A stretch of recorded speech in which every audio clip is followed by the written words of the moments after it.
Hey! Hi everyone! Happy October! Yeah, it's my favorite season, as you can tell. Sorry, I'm a little discombobulated because I was just talking to my boyfriend. And we were just kind of like chatting, and then I'm like, oh shit, I have to start streaming now. Okay, so yeah, not much updates today because I was sick for quite a long period last week. So I did manage to do some like art stuff, but not anything that shows progress in what I've done. But yeah, in terms of the Animal Crossing pins that you guys have been seeing, I've cut out a lot of felt for those characters. So those are chugging along pretty quickly, but there's nothing like that I've done physically to like create those characters to show you today. So unfortunately, not a lot of things to show.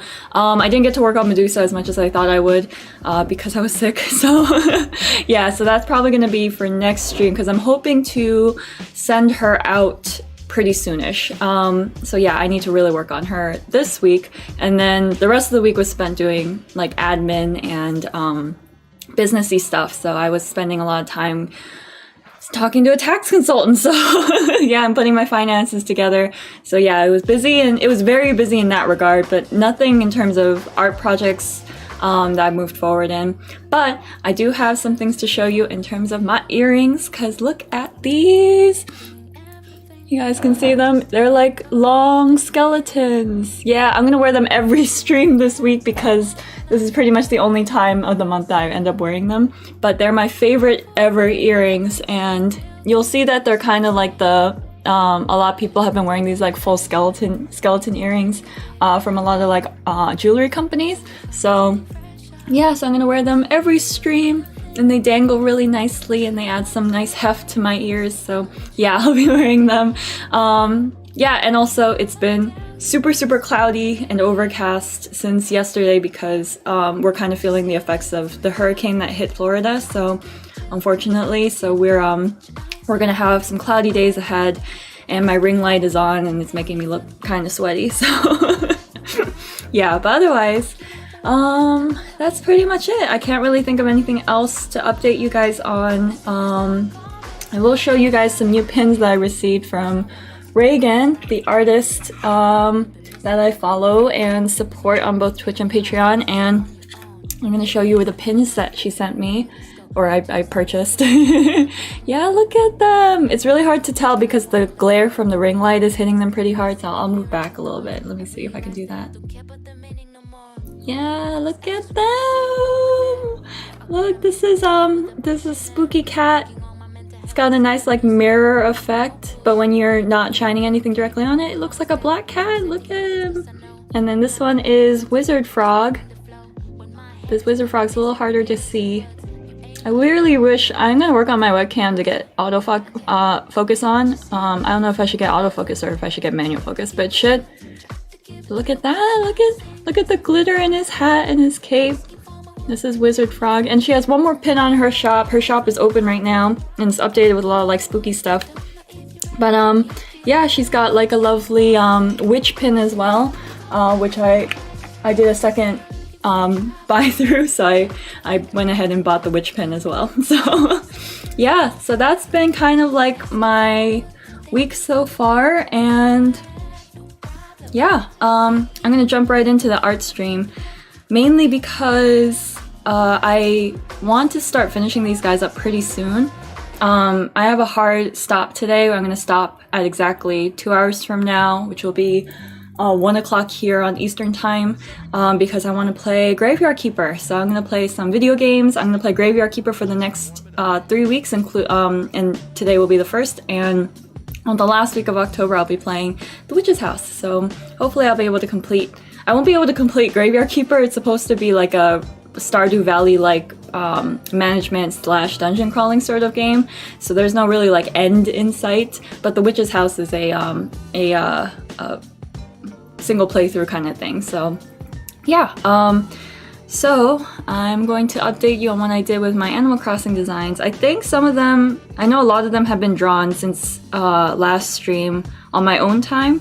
So I did, I also colored them in because I wanted to get through these like snap and get them out the door, just get the designs all set. Up to Celeste, I've cut out all of the felt for these guys, so I'll be making those, filming myself into a video, and maybe as I start to make them I will show you guys on stream. But I also went to Michael's on Friday, and I bought like a ton of like pin backs. So the little clip that goes on the back, I bought a ton of those. I also bought some earring stuff, so maybe I can start making some jewelry sometime in the future.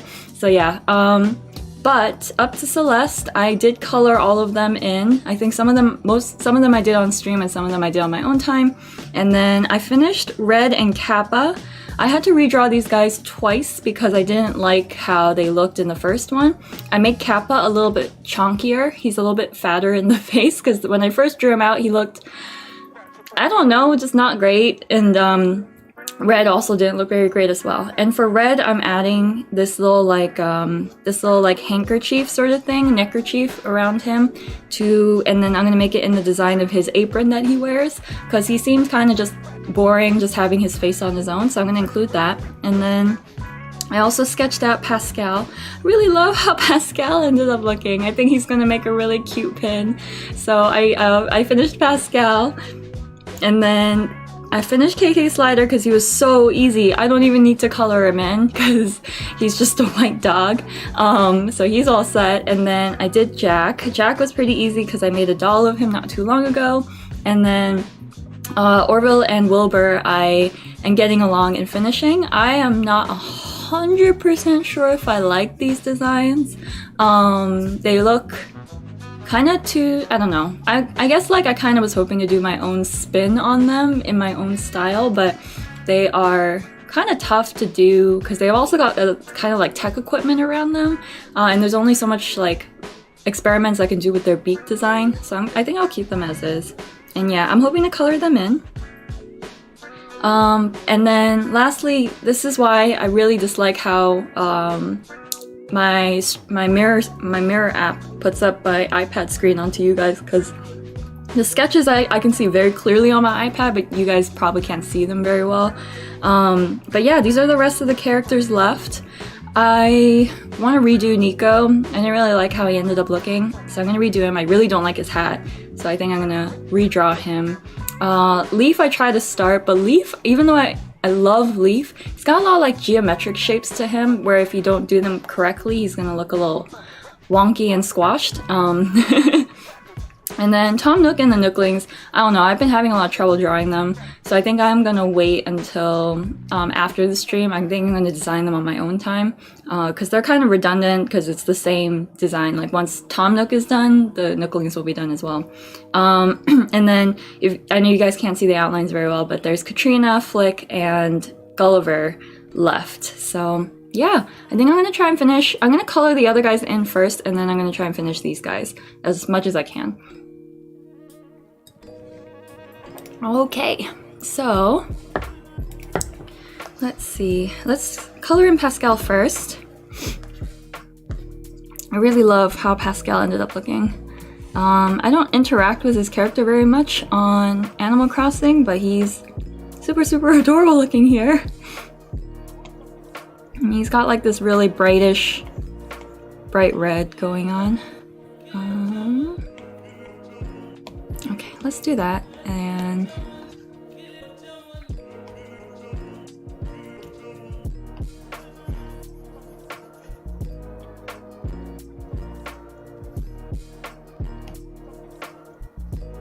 And let me, as you guys know, just let me know if the music is too loud. I don't think I changed any of the settings, but just in case, I don't know, sometimes streaming can get wonky like that. Okay, and then his little mouth area is a yellow, and that matches his inner ear.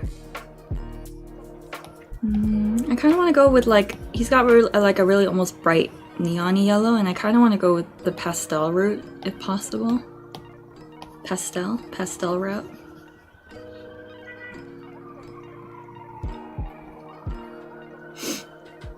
Yeah, I hope everyone's October has been starting nicely.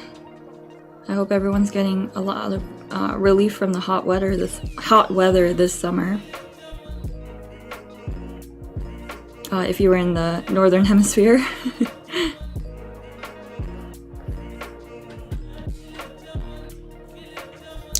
But yeah, when I was at the art store buying the pin clips and stuff, I was also looking around to see what kind of clay options they had, because remember I also want to make these guys into clay pins.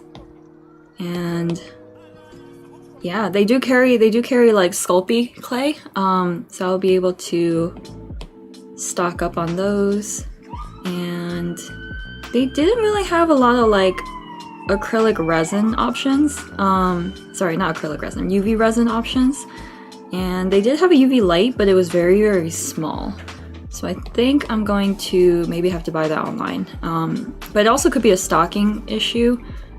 And I know that with a lot of stores, they used to carry a lot of stuff, but with COVID and manufacturing lines and shipping lines being like so heavily affected, it's hard to say whether or not they'll restock on better equipment.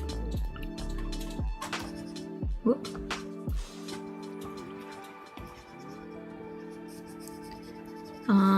But yeah. And also, I watch a lot of, some of you may remember from a couple streams ago, I was talking to some chatters who also watch the same stream advice people that I do. So,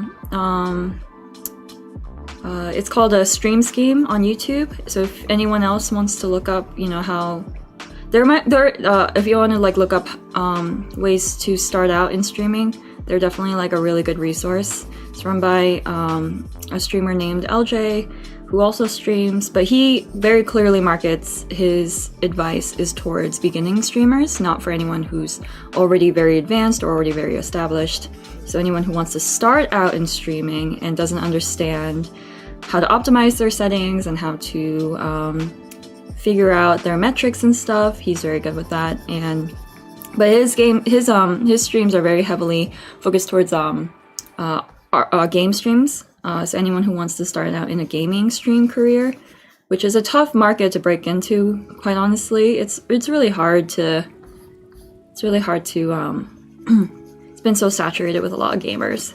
So especially Twitch, which is a platform specifically made for gaming streaming, it's hard to break into that market. But he goes over all of that and how best to succeed, and kind of like to focus on what your goals are, because I think a lot of goals that people have is they want to be, you know, monetizing their channels. They want to grow a big following the way that a lot of other big streamers are. And he just kind of helps guide you to make a little bit more realistic goals at the moment to hit those milestones that get you where you want to go. And in my case, I definitely don't care about becoming big and famous through streaming. I do like the idea of monetizing my channel, but I also like don't want to do it through gaming streaming. I want to do it through my art. I also want to do it through YouTube videos. So I spent a lot of time recently just planning out how to film those videos, how to plan those out, how to get those ready, what topics to talk about, writing out scripts. It was a lot of video planning as well. I just can't edit anything at the moment, unfortunately, because of my computer having kind of a breakdown. So right now I'm able to stream okay, but it's kind of showing its age a little bit. So hopefully it won't ruin my streams until I'm able to update and get a new computer. But yeah, I plugged my ring light into the USB, and it used to never be an issue into my USB slot on my PC, and it never used to be an issue. But now, but the ring light was like flickering. It was losing light. I'm like, what the hell? And then I felt the USB drive, the USB slot, and it was on fire. And I was like, oh no, this computer's like about to go kaput. So yeah, hopefully I'll be able to update my PC situation soon. This month I'm hoping to. And I just really need to upgrade it and put this one kind of on the back burner. I still want to use it. It's still a good PC, but maybe not for such strenuous activities as like video editing and streaming. So unfortunately. Okay, Pascal's all done. Look at him. I actually don't like that yellow. That's surprising. I thought it would be a really good mix. His hat's a good color. Bless you, babe. Maybe I should just go with a really bright yellow. let's try that. Yeah. So yeah, as I was saying about the stream advice channels I follow, they do, there's a few of them who do like a podcast together, and they just talk about streaming and, you know, just kind of big news in the streaming landscape. And they were talking about how YouTube has made some changes recently, or announced that they're planning on making changes. And basically the changes are that they are going to combine YouTube videos, shorts, and live streams, and allow them to all be on the same channel and have their metrics and analytics affect each other, basically. Because that was the big problem with shorts, was if you had a shorts heavy channel, it was, no matter how many people watched your shorts, those numbers would not count towards your YouTube videos and your long format videos. So those analytics were independent of each other. And it also didn't recommend you properly to watch more things on the channel. So it was just kind of like a dead end in terms of growth. So, and live streams as well. I used to upload my live streams on my YouTube channel. They're all available as VODs, but people were saying how it negatively impacts your YouTube channel if you put videos up, because those analytics, you know, are countering against each other almost. So like it would be really hard to grow your YouTube channel if you're making all these edited videos about yourself and your work, and your live streams, which are, you know, hours and hours long, affect those metrics for those long format videos. So it was just kind of like neither of those were good for each other. So I was told that I should unlist my live stream videos. So they are still available, they're just unlisted as a separate playlist on my channel. So that's why you can't see them.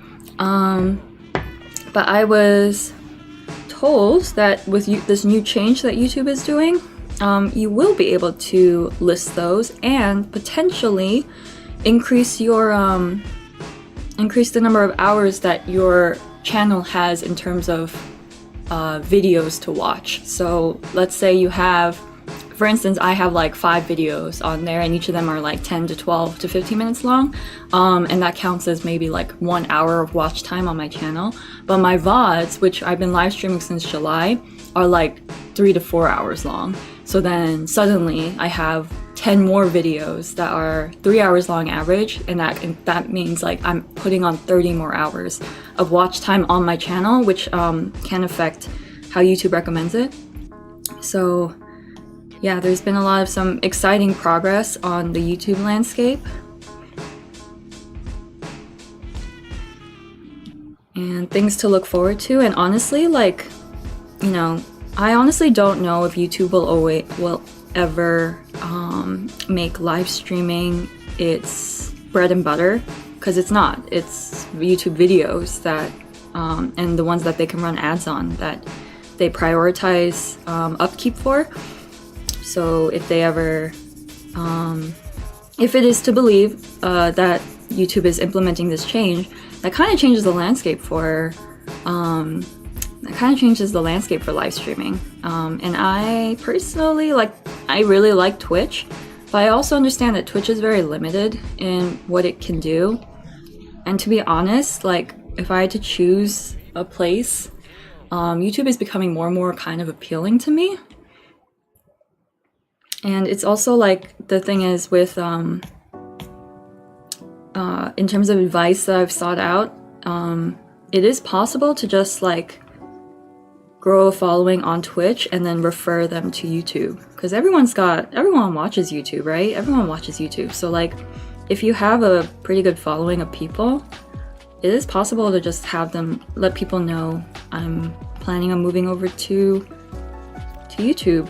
And you can, if you follow me, you'll be able to get all of the notifications for when I'm live. So, and I think some big streamers are doing that for gaming. It might be that YouTube is paying them, obviously, because they're bringing traffic to their channel. And yeah, I personally like the Twitch interface more, like the chat interface.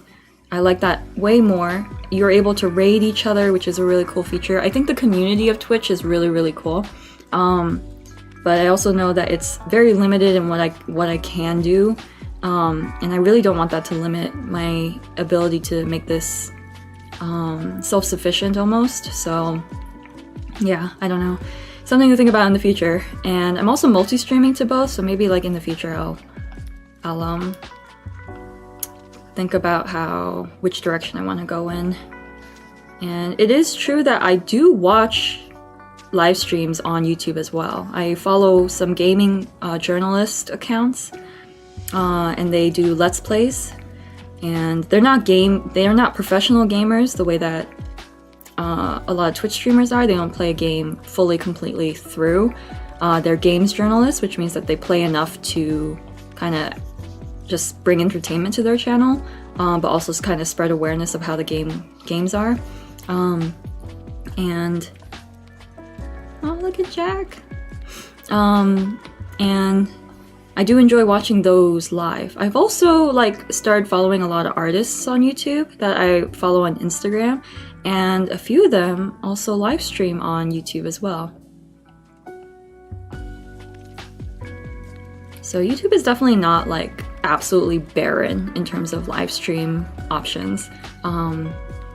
And yeah, I really dislike the chat window for YouTube, but other than that, it's pretty much the same. I think like custom emotes, that sort of thing is like limited on YouTube, but in terms of like community building, you can do the same sort of community building on YouTube as you do on Twitch. And it's all a matter of like where you want to funnel your efforts towards and where you want to funnel your audience towards. So yeah, I don't know. I'm not writing YouTube off as an option in the future, just because if YouTube ever decides to go hardcore in making these changes and make it a more optimized experience for everyone, then yeah, I would much rather be on YouTube than Twitch.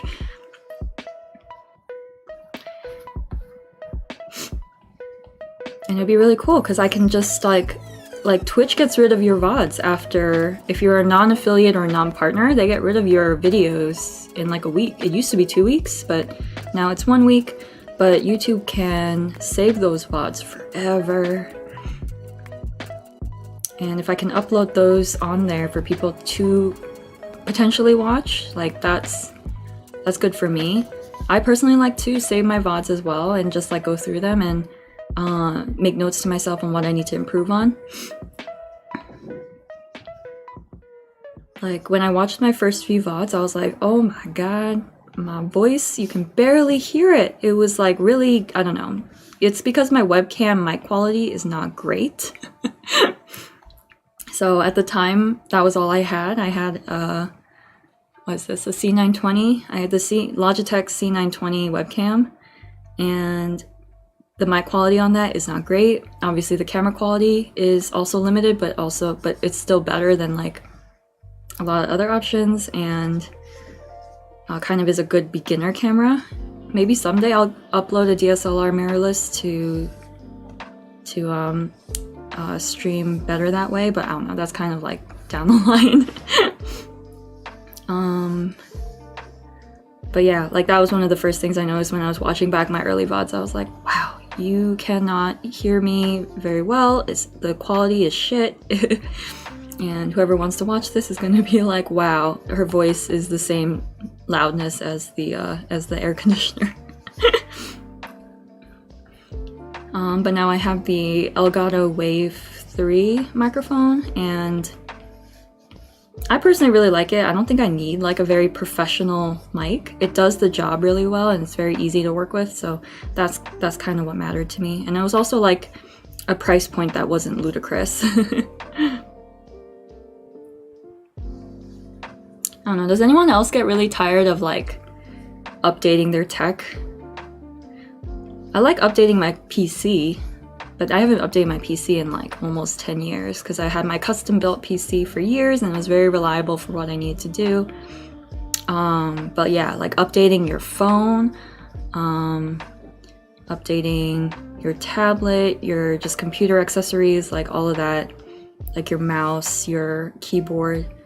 Because I used to have a wireless mouse, and it was bad because it was like the responsiveness of the mouse to the screen was really bad, especially when I was playing games.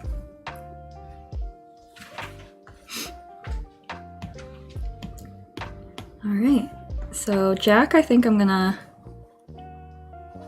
leave his eyes and mouth black. In the doll that I made for him, it was, I put glitter, so I had these glitter orange felt that I put around on the inside of his eyes, so it looked like his eyes were all sparkly. But I think in this case, I'm gonna stick to his original design and just kind of keep it simple.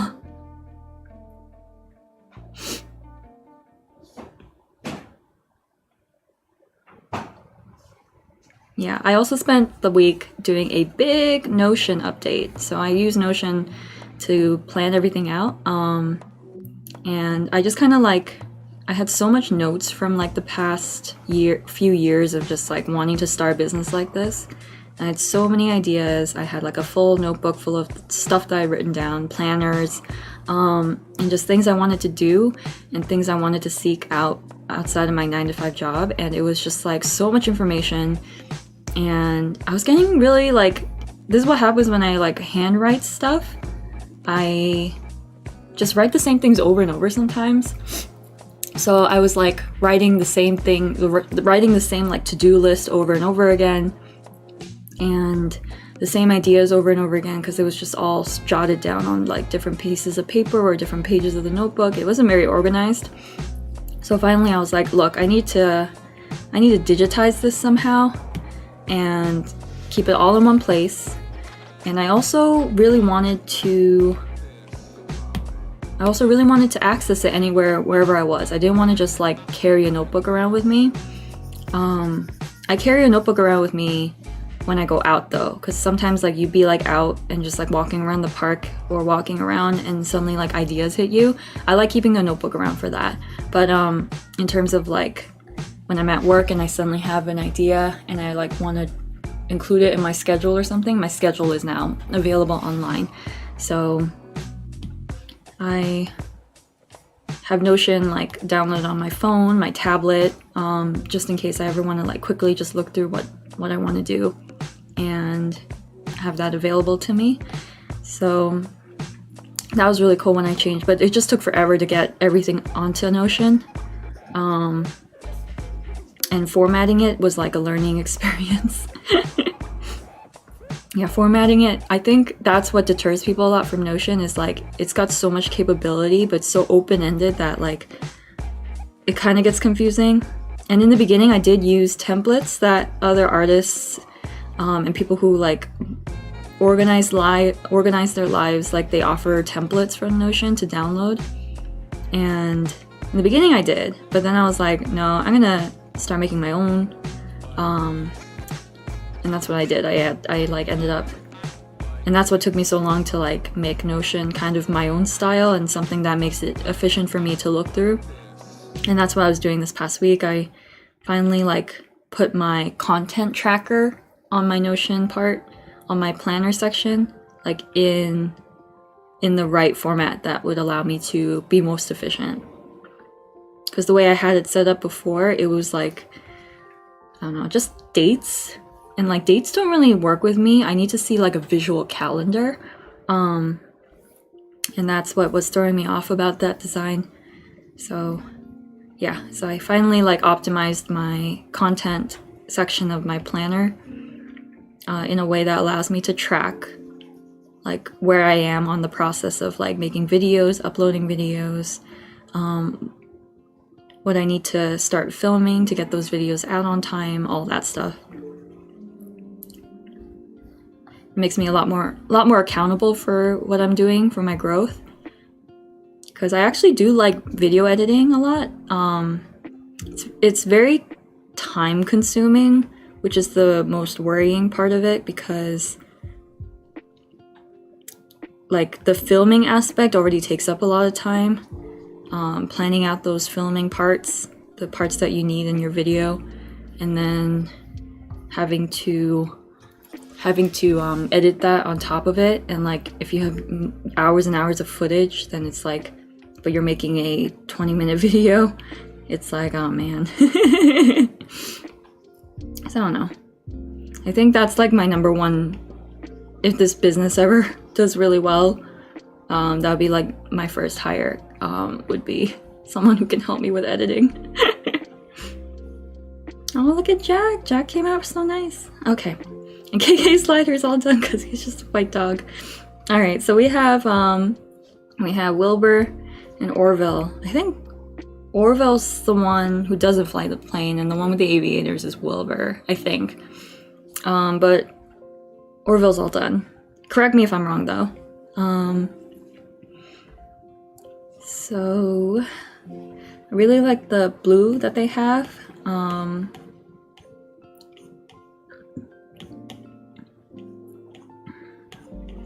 trying to decide what blue I want to do.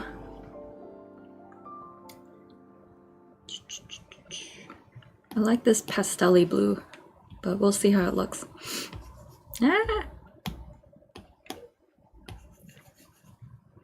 Yeah, I like this really like light baby blue.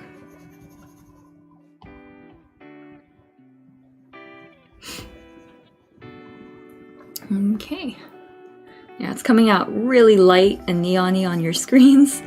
Sorry about that. I need to figure out how to change that, because it really bothers me that my camera or my mirroring app doesn't accurately depict what I see to you guys.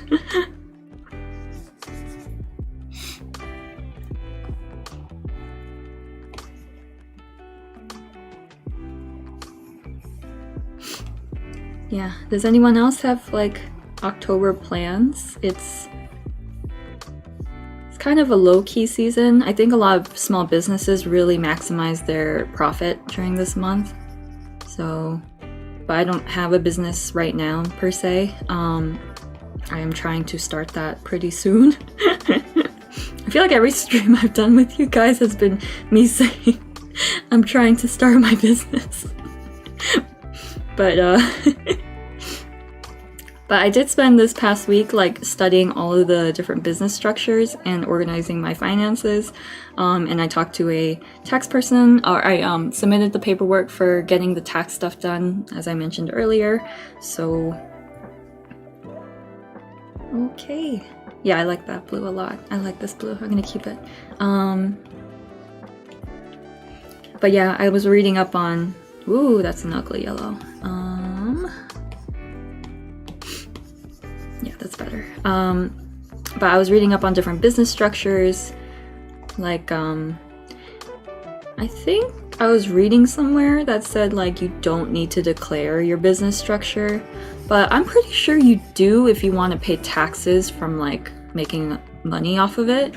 Like I was reading, I think they meant like you can declare yourself a sole proprietorship. And I was reading up on it to decide if I wanted to be a sole proprietorship or if I should be an LLC, which is a limited liability company. And sorry if this is not your jam. I'm doing art but also talking business, which is kind of weird. But the two are kind of intermingled for me at the moment because I am doing the art in the event that I would like to start a business in it, and there is no separating the two in terms of what I've been doing, because there's a lot of business talk involved, or business work involved in trying to get this sort of thing started. And yeah, I personally think a limited LLC will work best. I think a lot of artists declare themselves as a single owner LLC because you do have to submit more paperwork and all of that, but it also protects you better. A sole proprietorship doesn't really protect you. It just tells the government that you are starting a business, and that's pretty much it. It doesn't separate your debts from the business. It doesn't, like, it basically, like, you're opening a business under your name, and expenses, all of that isn't separated, and you have no legal protection. Whereas an LLC will, like it says, limited liability. So it protects you to some degree and also sees you separate from your business. And yeah, so for instance, my online handle is MooBear, and if that's the name that I want to operate under in terms of my business, an LLC will recognize that and kind of separate you from any legal ramifications if something ever happens that's wrong, and you need to pay dues or anything like that, and it doesn't come out of your personal bank account. So I hope I'm explaining that correctly. Someone who's more experienced in that sort of matter can correct me. And yeah. Oh, that's another thing I forgot. So the thing that I really like about YouTube is that if you do put a VOD up and people watch it after it's been uploaded, they can comment on it. This so important. Like you can have engagement past just live streaming, which I really like. I personally think that's really important. You might not get a ton of engagement because who wants to watch a 4-hour video constantly? But I think if there is opportunity for engagement if you wanted it.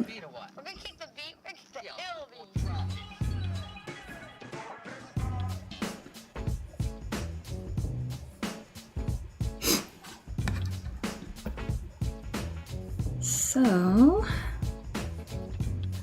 yeah, so that's what I've been doing. I've been just reading up on different like business models, and like when you submit your taxes, they want you to state like what kind of business you are.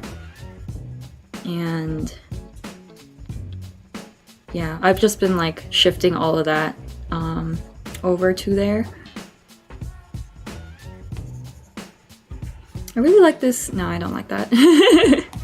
I was like, I really like this really light design I'm going with, and I zoomed down. I was like, nah, I need some contrast. Yeah, I think that's a more authentic brown. Okay, now that I'm seeing the blue and the yellow together, the blue might be too pastel-y and light. I'm not feeling the blue as much anymore. I might go back to that blue. And then Wilbur's coloring will be really easy afterwards because it's just the same as Orville. Yeah, so I'm trying to get done with this project because I'm pretty sure you guys are also pretty tired of seeing me doing the same thing over and over. So I am also ready to kind of move on from this and just move into the like crafting stages. So I definitely want to be done with this soon. And I kind of have an idea of what I want to work on next. So I'll tell you guys since hopefully you'll be in on those next few streams as well. So I really want to focus on kind of a Sally design from Nightmare Before Christmas. So I think I mentioned in a previous stream, I really want to make a Sally doll because she's already a doll. She's a voodoo doll, and I think it would be really easy to make her design kind of work. So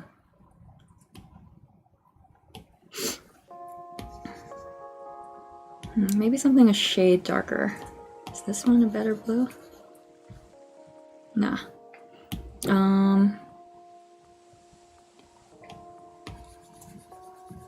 Oh, that's too close, I think. Alright. So I think I want to do a Sally doll and design that and make that. It probably won't be done until after Halloween, unfortunately. So Halloween streams are just going to be like planning streams. But I definitely do want to make a Sally doll. I also want to make a pair of Sally and Jack earrings, both from The Nightmare Before Christmas. And I'm thinking in terms of design, I want to get like do a little felted head for each of them and add some charms and beads to make the earring longer and kind of more stylistically appealing.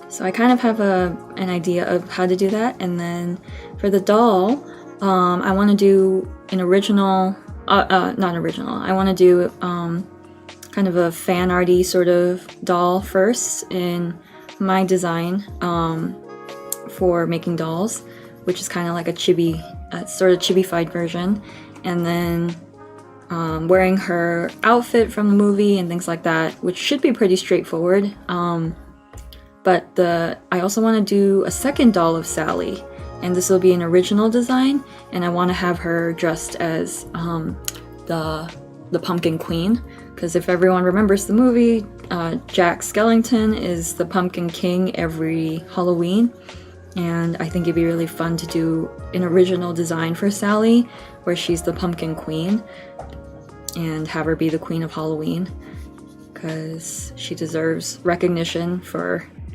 basically fixing Jack's botched up mistakes that whole movie.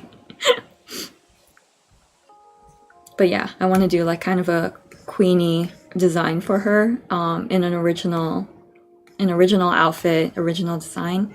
And I also already have her hair picked out, like when I went to the art store, and I have like a bundle of red yarn. So it's kind of hard to tell because of my ring light, but there's like speckles of, it's not like a full red, it's like it's got a little bit of black mixed in, and it's very very curly, so it got this like sort of textured appeal to it.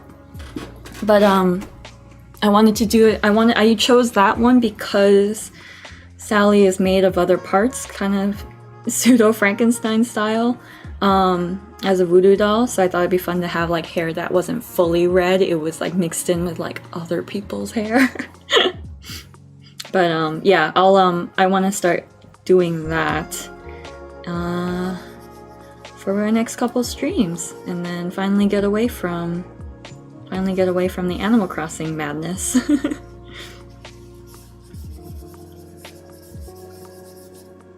Okay. Whoa, that is dark.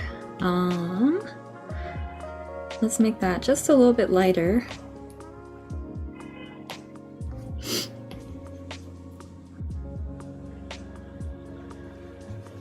Yeah, that's better. But yeah, so I'm excited to start that project.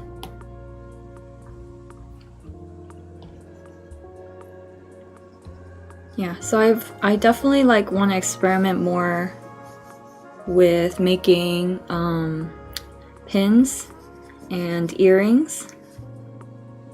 Those are like kind of my two big, obviously dolls are my big thing about my work, and I definitely want to like keep making them, but it's just not sustainable to do dolls all the time.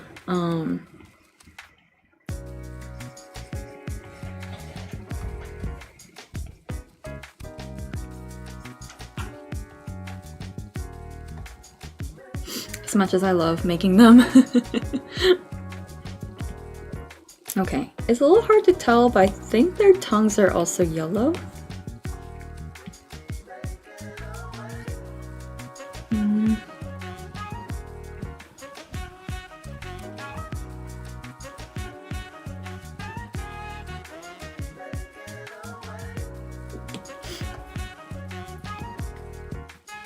Yeah, it's like a weird dark mustard yellow on the tongue area. Yeah. Okay, and I don't like how, I know that the inside is also brown, but I don't like how that looks, because it's the inside of the mouth, it should be dark.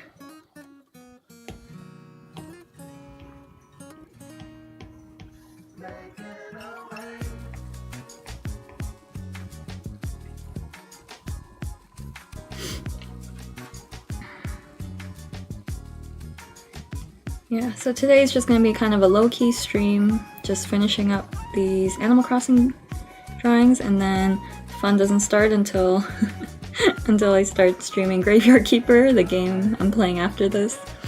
So, okay, that is Orville. Please correct me if I'm wrong and it's actually Wilbur. I think the one with the aviators is Wilbur though. But yeah, gosh, KK Slider was so easy. It's also a lot of fun to do because he's got those diesel eyebrows.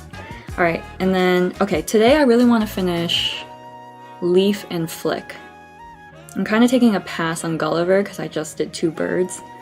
And then so I'm having a little trouble with Red's handkerchief design because he's got like, he's got that ginkgo leaf pattern on it, and, ooh, no. And it's a little hard to, you know what I'm gonna do? I think I'm gonna color it in and not do an outline. I think that's what's throwing me off. The outline takes up a lot of space, so I'm not able to accurately show the ginkgo leaf very easily. So I think, okay, let me choose the color.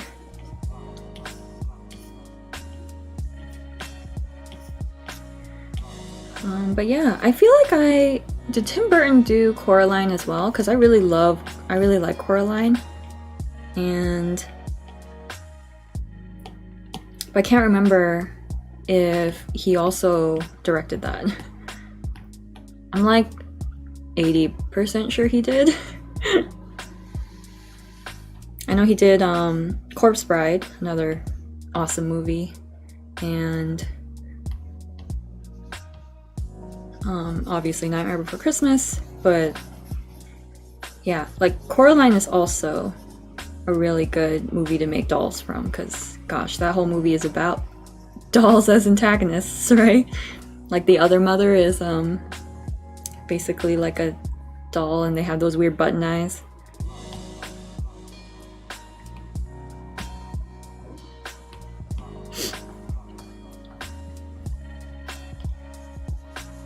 Yeah, I know Hocus Pocus 2 came out. I actually don't remember Hocus Pocus 1 very well. And I think I need to rewatch Hocus Pocus 1 before I can watch the sequel. And I think they have the original actresses in it too, which would be kind of fun. And I'm gonna finally watch The Mummy this year. Because I spent my entire life being really scared of The Mummy, because I saw a little bit of it when I was a kid, and I got really freaked out. But I was talking to my partner, and he was like, The Mummy's a comedy.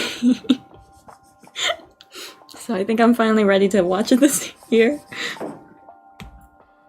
He was also showing me a trailer for Hellraiser, which I think I can watch as well. Just based on the trailer, I think I can watch it. Oh shoot, I just realized I've been drawing on the wrong layer. Damn it. This always happens to me. Sorry guys. I'm gonna have to redo that work. So yeah, I think I was able to watch Hellraiser, the trailer, okay.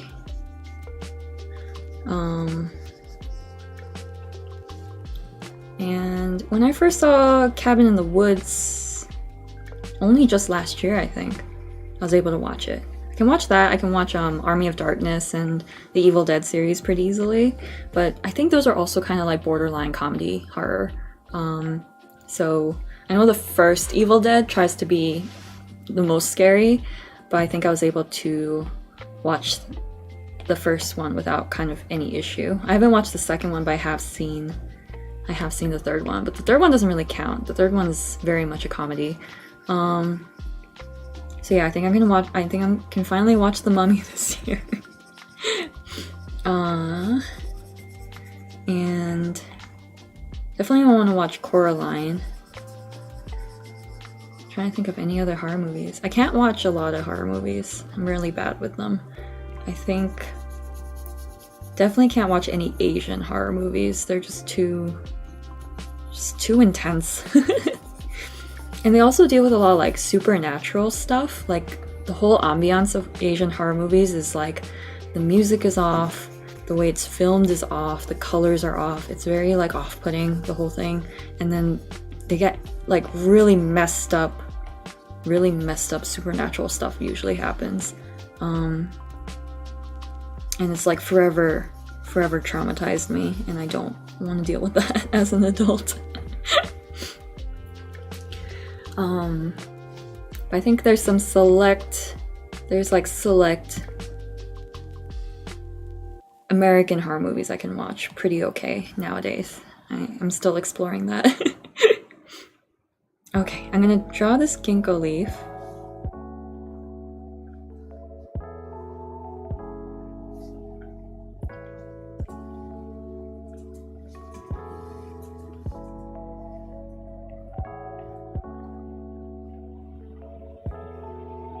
Yeah, I think the problem, it messed me up on other ones because the outline was taking up too much room, and I wasn't able to accurately show a ginkgo leaf very well, or the outline of it very well. Whereas here I can just color it in.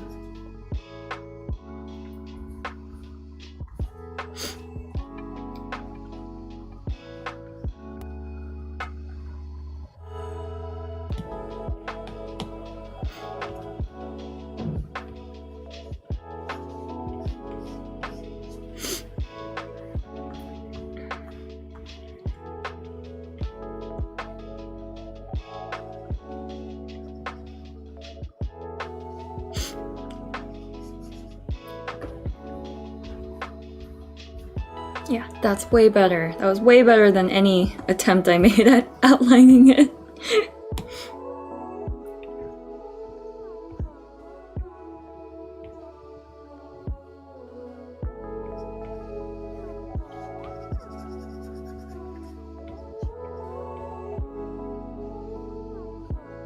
Okay. Ooh, that stem kind of looks a little off.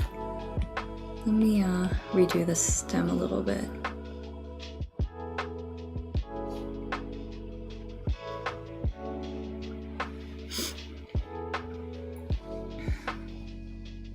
Yeah, there's also been like a ton of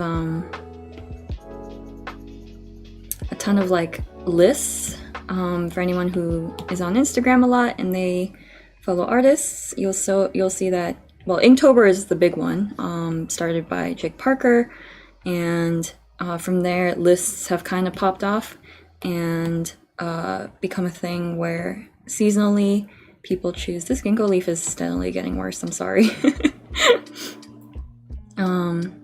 Where people choose a prompt list.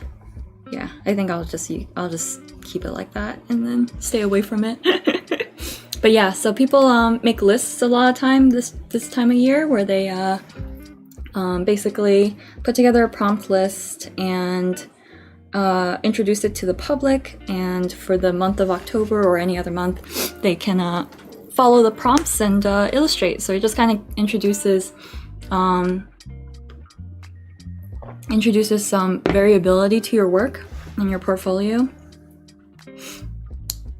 I'm gonna do Flick first because Leaf has been giving me some trouble.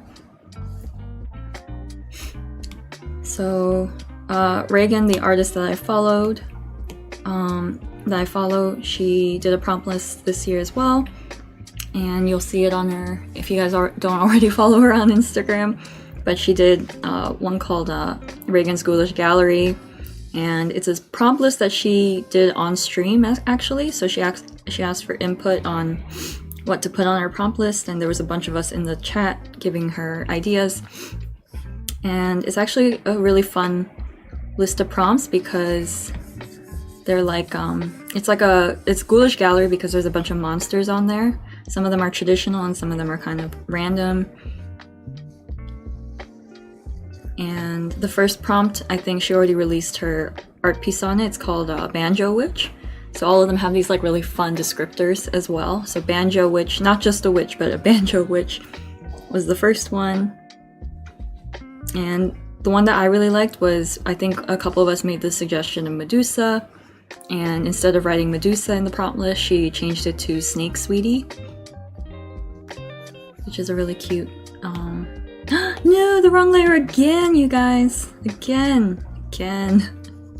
Sorry. I've forgotten our motto, which is know what layer you're drawing on. No. Okay, sorry, Flick.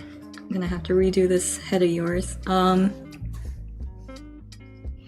But yeah, so there is a prompt list that she put together and released, and it is super cool. There's also another artist I follow who loves Halloween. Her name is Samantha Mash, and she also does really lovely monster art this time of year. And she's been slowly releasing them on her Instagram, and if you follow her on Patreon, they're on Patreon first. But yeah, so she does really lovely, like, kind of different interpretations of monsters. Like she had like a vampire teenager girl, like on rollerblades. And she recently released a mermaid, but the mermaid is based on a fish that's like super non-traditional. I forget the name of the fish. It's like a tropical one in South America, I want to say. I forget the name though. It starts with an A. But she did an interpretation of a mermaid in that fish's design. It was pretty cool. And yeah, so people are coming out with like really, really awesome spooky art this time of year. And it's always really exciting to see. I know something about Halloween and the spooky season really get people's like creative juices flowing. So I know for me personally, like I have a couple of themed ideas, but yeah, it's really hard to plan for Halloween because it's like stuff that you kind of have to make plans for in September, and then you have your physical items finished in actual October, if you know what I mean. Like if you want to do a shop update, for instance, if you run a shop and you want to do a themed Halloween drop, you kind of have to have all of that planned out in September or August, and then have those things ready by October. So this is when people start releasing all of their spooky stuff, but the planning is like way longer, takes way longer. Okay, so far I like his head shape. And then he's got kind of like a grumpy mouth.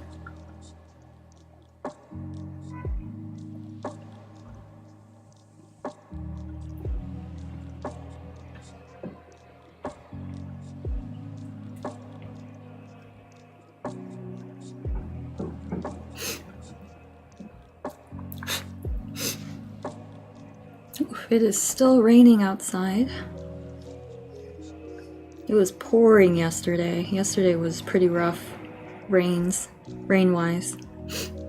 And also like the temperature dropped like 10 degrees. So it was like in the high 40s/50s.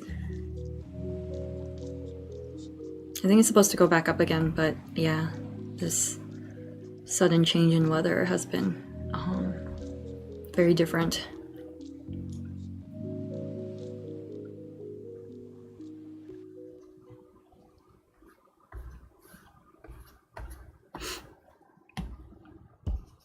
I hope he doesn't look too, like, angry looking.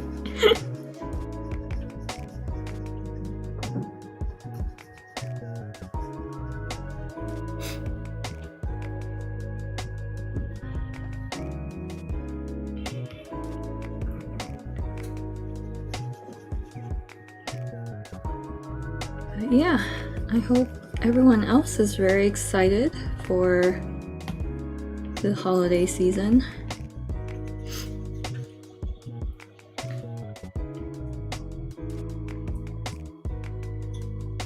I think I was talking with Renee last stream, but Christmas time used to be my favorite, but then that was because you got presents. You don't get much presents when you're an adult anymore. So my determination of how good a holiday is dependent on how much free stuff I get.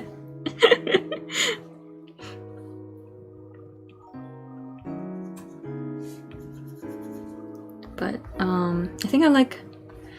I think I've grown to like Halloween more. I think it used to not be my favorite, but even though you got free stuff as a kid, free candy, but I think it's really grown on me as a holiday because like a lot of adults celebrate it a lot more, kind of in a free way. I don't know if this is true for everyone, but like I feel like a lot of artists I follow, a lot of people I hang out with, they like really enjoy the season of Halloween. And you kind of get in the mood because you're watching scary stuff, you're reading scary stuff, you're telling each other stories. The weather starts to become a lot cooler, and it's when like apple cider and pumpkin spice is all popping off, and that's kind of, and for anyone who's a autumnal person, like sweater weather is definitely a thing, and the transition of seasons is really, really enjoyable. I think Halloween and October are kind of the benchmark for reaching there, so we're getting closer to that kind of time period.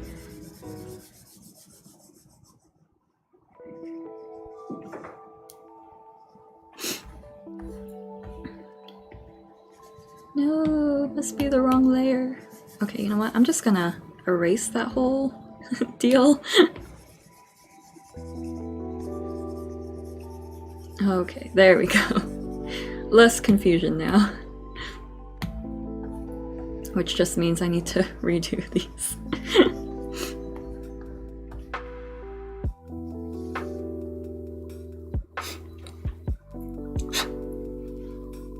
Just checking to see if my camera looks okay. It just like looks so strange because my background is like kind of in shadow, but my face is so brightly lit.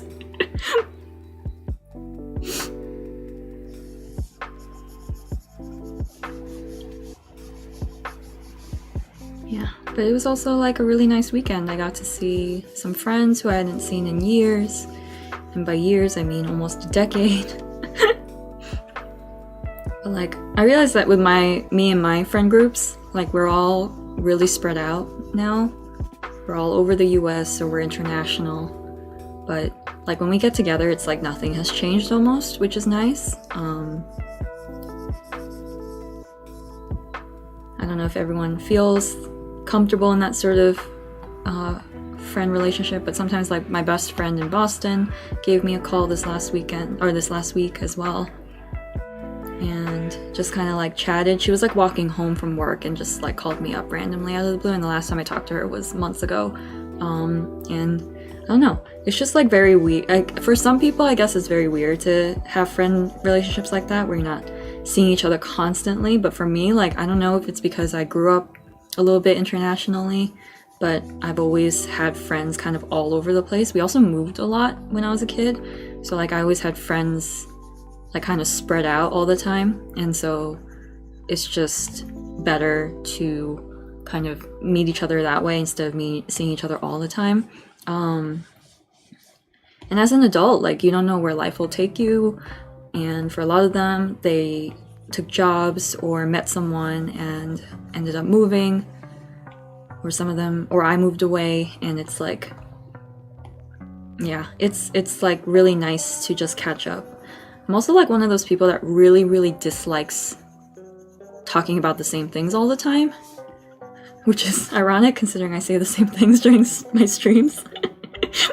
I'm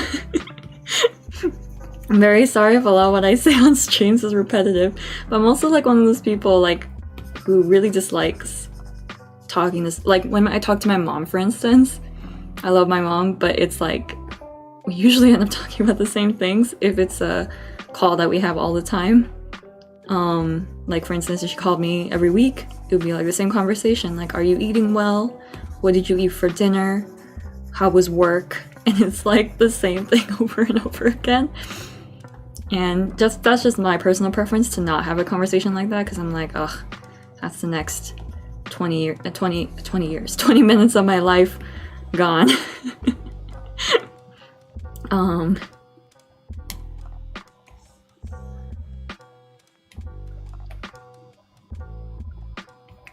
But when you're like when you haven't seen your friends for years or months, the kind of things you say to catch up are way different, you know, like, oh, I didn't know you were working for this company or in that field, or like, oh, I didn't know you took up this hobby, we should do it together sometime. Like, I don't know, it's just like there's more stuff. I like to catch up on new things as opposed to saying the same things over and over.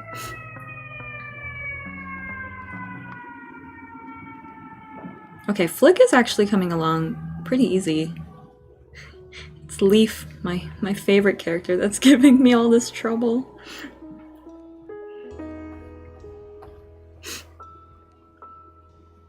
So yeah, that's been kind of my week, catching up with a lot of people that I haven't talked to or seen for a really long time. Like literally a decade. I haven't seen one of my friends in literally a decade. Almost a decade, like 9 years.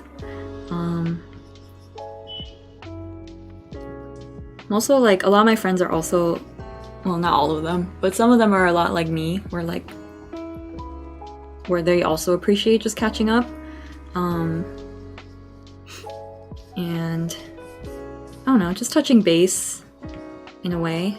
But nothing, you know, has changed pretty much in terms of our relationship. Like, we will still gossip about the same things, or we'll talk to each other about new developments, and yeah, I don't know. I guess that's why we're still friends, right? Is that we communicate similarly.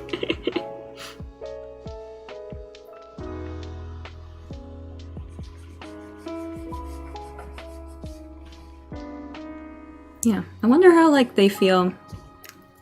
Hey, if any of my friends that I know in real life tuned into my streams or saw my VODs and was like, this bitch just spilling all of our secrets. Or like, she felt this way? I didn't feel like that at all.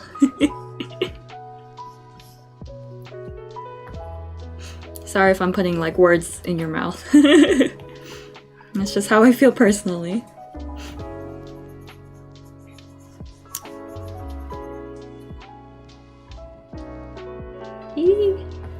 Yeah, I also like Flick. Flick used to, like, when I was starting my island, and I didn't know about Flick, but when he would show up so rarely, and the times that he did, he would pay you so much more money for the insects you capture. So I remember one time, like, I think one of my early Instagram stories has me, like, in one of my rooms in my house that's, like, absolutely filled to the brim with insects, because I'm like, I want to sell them to Flick, but he isn't here yet. Because it's so much easier to catch insects than it is to catch fish, at least for me. I know fish can also be a really good way to generate income, or get bells, but, like, generate income. But for me, it was a lot easier. I found it really annoying to catch fish. I don't like fishing mechanics very much. So, in Stardew, for instance, I could never catch anything in Stardew. Oh my god, when the base game came out and I was supposed to catch fish for, like, missions and stuff, or, like, to sell, I could never fucking catch them. And it was just so annoying, and I'm sorry, but I downloaded a mod that makes catching fish automatic. And you know how, like, the game will reward you for, like, for what you do often. For instance, if you're a forager, if you forage a lot of stuff, you can attain skills that will make you a master forager. It was my first time ever playing Stardew that I got, like, master angler for catching all the fish, and I was like, not really, it wasn't my skill, it was the mod.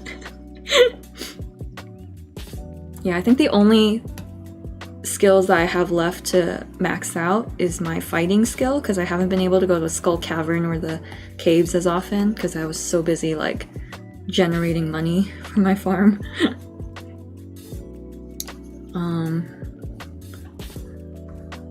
And also, like, every time you step away from your farm, there's, like, it's like kind of like Cult of the Lamb, where if you're gone for too long, I don't know, your camp or your farm just kind of implodes on itself. And it's hard to catch up if you are gone for too long.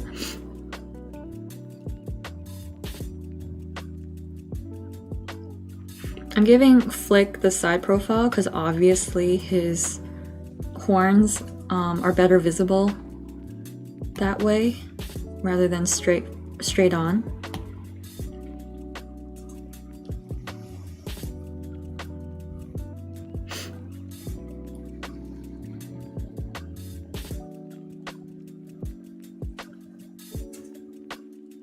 I am debating. I'm debating if I should have his head be one color and his horns be another color. Let me see if I can do that.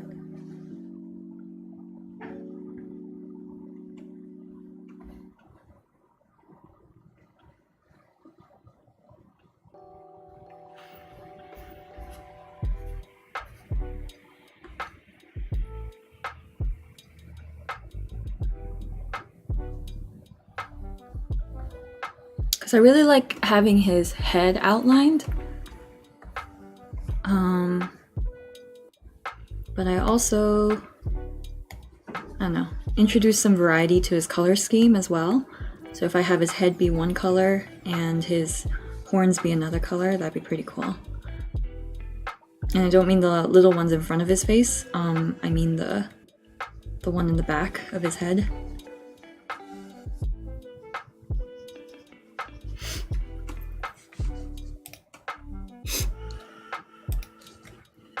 Yeah, but Flick is actually coming along pretty nicely.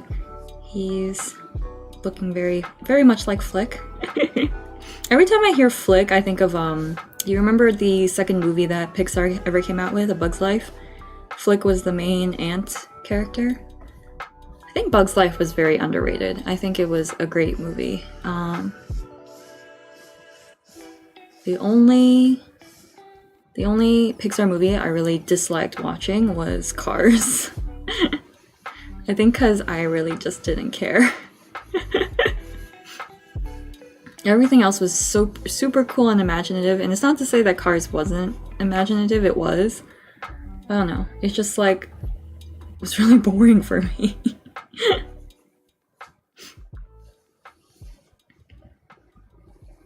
Now, obviously, Toy Story will always be my favorite. Like, at the time, anyone who's, you know, kind of that millennial age, when Toy Story first came out, oh my god, it was like the best graphics you've ever seen. The best computer-generated movie you've ever seen. And then now you look back on it, it's like, wow, the proportions and the textures are so weird looking now. But growing up, when you're a kid and you're seeing that sort of movie for the first time, it was like mind-blowing. It's really sad though, because like Pixar's story and character development was so powerful that like it overrode the technology almost. Like, it looks wonky now, but people will, I think, continue to love Toy Story because the story is so iconic. But I mentioned last week, my partner and I watched Jurassic World, and everything in that movie was CGI almost, because all the dinosaurs were, and it was so shitty. Even though technically the CGI is like better nowadays, it was so shitty because the storyline was terrible, and you're comparing it to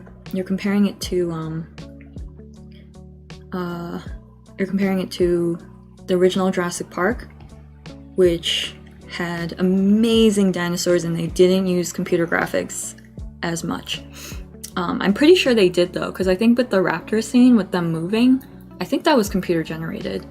But like small movements, the T-Rex when he steps out of the enclosure for the first time, all of that is, I think, robotics and actual prosthetics and stuff, and I think it was real.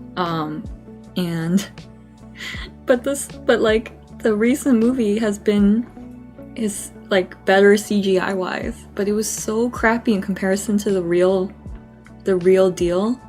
And the story was so bad that like didn't make up for it. I don't know. I personally was very, very disappointed by the recent Jurassic World movie. And I was really sad because they brought on the original cast from Jurassic Park in that movie. The 3 main scientists, I mean.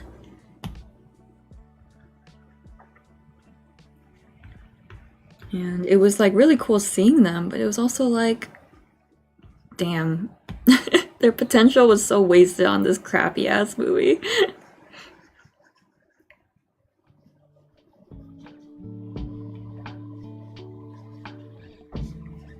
This shouldn't deter you guys from watching Jurassic World though.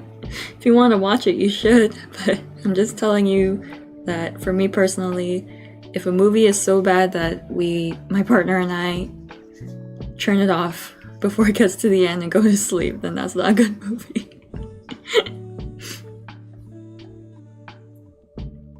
Okay, so I'm gonna make his earrings a little bit bigger.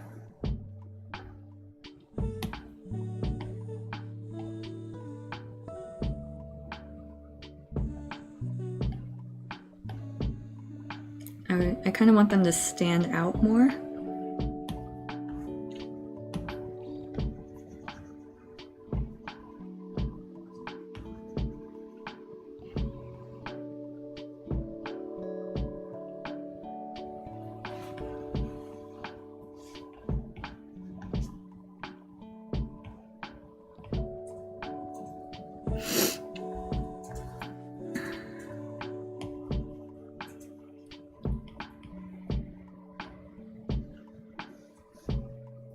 Yeah, so this week was actually really productive, even though I was also really sick and I also didn't work on a lot of the art stuff I wanted to.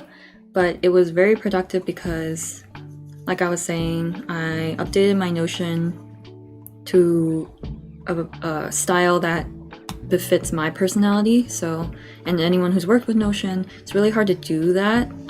Is to how to organize your work into a way that streamlines your efficiency.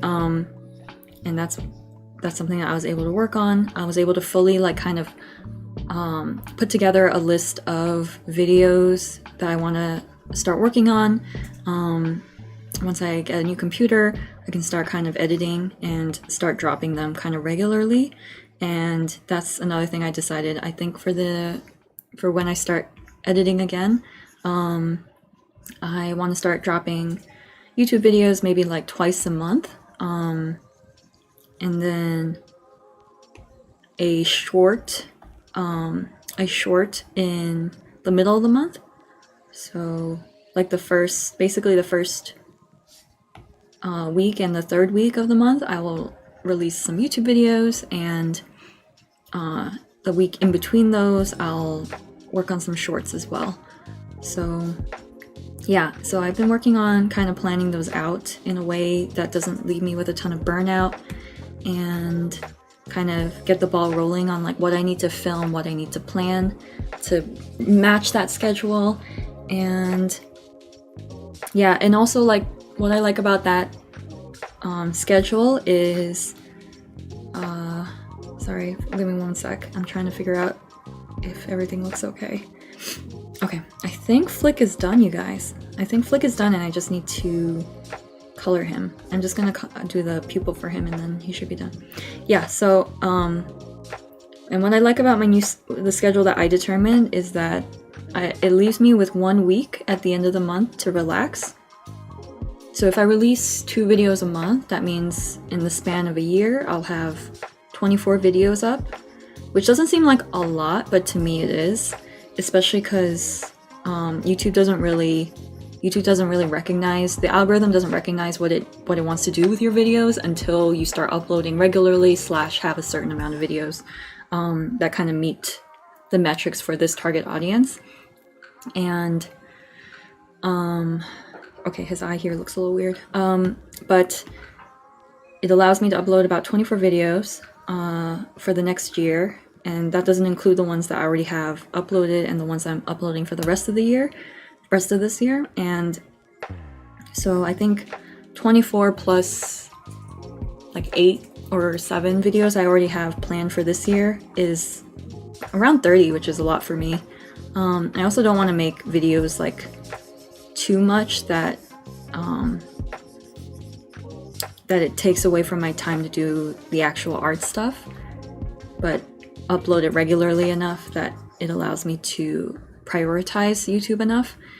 And what I was saying about liking the schedule is that like if I spend the first 3 weeks of each month focused on the video aspects, then that depending on the month, sometimes I get a week or sometimes I get 2 weeks off at the end of the month to focus on the art stuff if I want to, which works out for me because it's nice to have a break in between.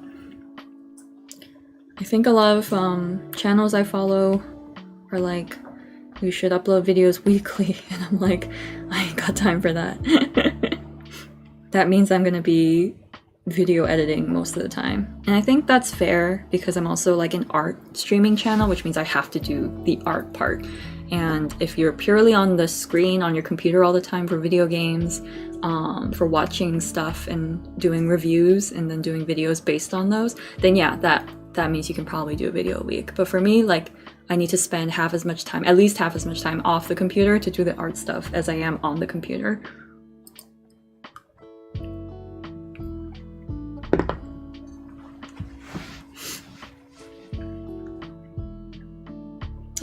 He's so grumpy. Look at how grumpy he is. Okay, so it's 12:21. I've been streaming for an hour and a half, so we're actually on a good roll right now. I think Leaf I'm gonna try to finish. Maybe I can do Nico. I'm not trying to get ahead of myself, but I do want to finish Leaf. Nico's pretty much like 80% done, so I think he won't be as difficult. And then I think off screen I will finish Tom Nook, the Nooklings, Gulliver, and Katrina. Okay, so yeah, so that's kind of the plan. It also allows me, if I plan that far ahead and what I want to do for my schedule, it also means that I can write scripts, plan my days out for filming, and those are really important. I feel like in the beginning I was just kind of winging it, and it was bad. It was like I was getting so tired of just like putting together random videos from like scraps of clips I had or whatever, and like I've severely underestimated how much planning is involved in video making. So if I say plan out the next 4 months worth of videos, I know which ones I need filming for, I know which days to assign for planning, and also just kind of, I don't know, just like know which days I will need to film this, this, and this. And also to have a script ready is super helpful, because I think a lot of people forget, and this is me included, is YouTube videos want you to have a kind of a point, like a purpose to them, and kind of like a story arc almost in a way. So if you're an informational video, you really should delineate very clearly like what the purpose of your video is, who it's supposed to help, things like that. If you have an art channel, if you do a lot of vlogs, your vlog should tell a story or have a point to them almost. And at the moment, I just have mostly kind of like ambiguous vlogs. And the video that did the best on my channel so far, and by best I mean most views, the most traffic, and it's not even like a lot in comparison to other big videos, but for my channel it was the video where I discussed the anime movies and kind of the stuff I did for the month, and it did like a semi-review. So I watched, in the month of May, I watched the movie Belle, as well as Bubble, which is on Netflix, and I also read all of Cardcaptor Sakura, and I just kind of reviewed all of them as I was in that video, and just kind of just like just dumped all my thoughts out. It wasn't even the most well organized video, but it was more organized than my other videos, and therefore it attracted more people, I think. So that's what I'm also learning, is that YouTube is slow to pick up, but once it does, once you start getting into the groove of video editing and making videos, then it can generate so much traffic for you. But yeah, it's not for everyone though. Not everyone loves video content, and not everyone loves editing video content. So yeah, I think it's for like a very particular group of people.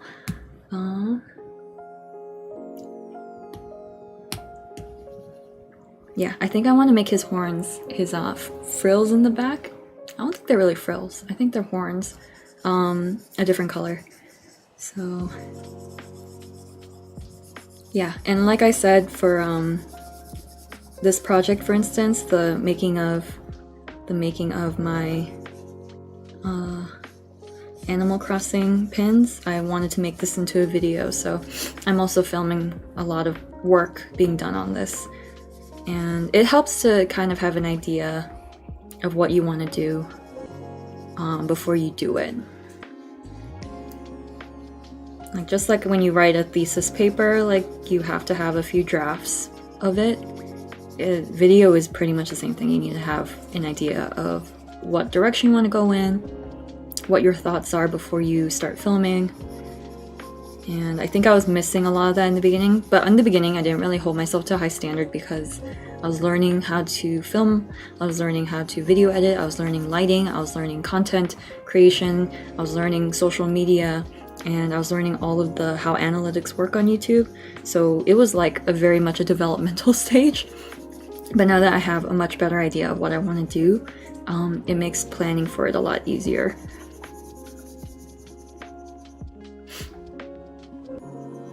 That's another thing about YouTube, is that like your off live content is flourishing just as much as when you are live. So like, people throw around the term evergreen a lot, and it's true. Like, you want evergreen stuff.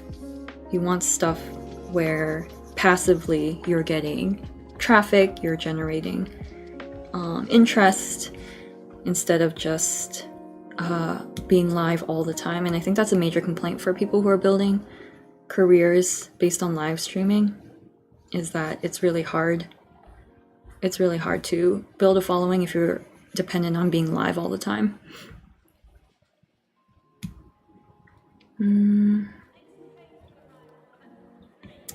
So his eye is kind of like pink. His eyelid is very pinkish. I think I'm gonna change that to a much darker red for contrast. I'm gonna see if I can try and find that like almost like wine color that his eyelid is.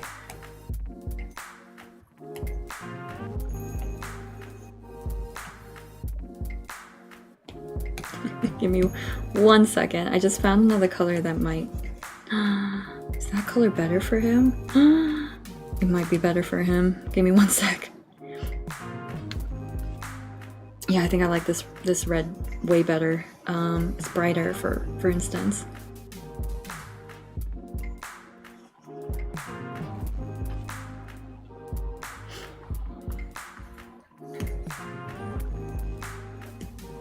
Just gonna make a quick color change. Now that I think I could have just dropped that color in here and it would have been fine. Oh well.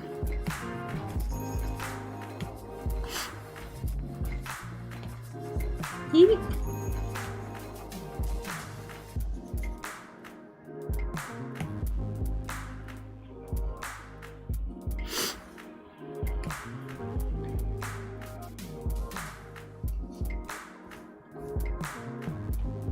Okay, so I'm finishing up Flick, who's looking really good actually. I thought he'd be really difficult to draw, but he's actually just very simple. It's actually Leaf that's giving me a lot of trouble.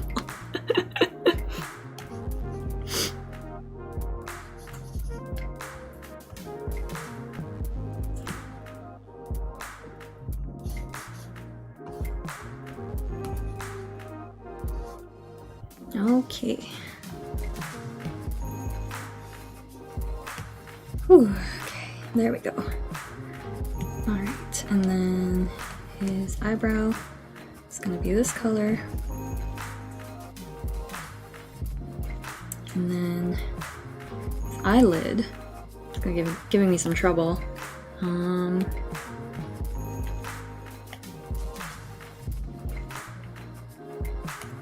No, there was like a pink up here. There we go. And then make that a little bit darker, I think.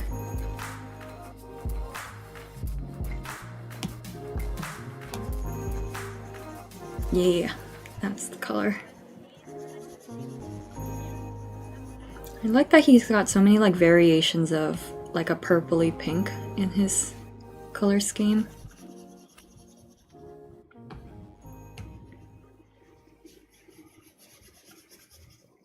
Okay, and then, gosh, it looks like he's got like pink eye.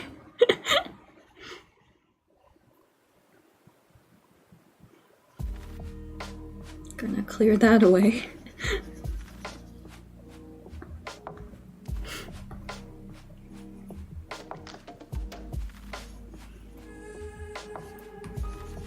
Ooh, time is flying by. Can't believe it's almost been 2 hours. That's the thing with streaming, is that sometimes you can get really carried away and really productive, and then you look at the time and it's been like 4 hours.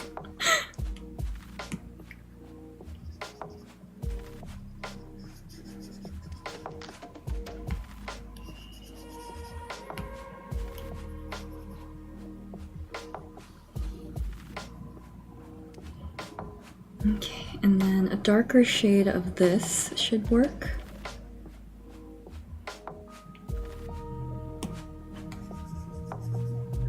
Maybe it's too bright.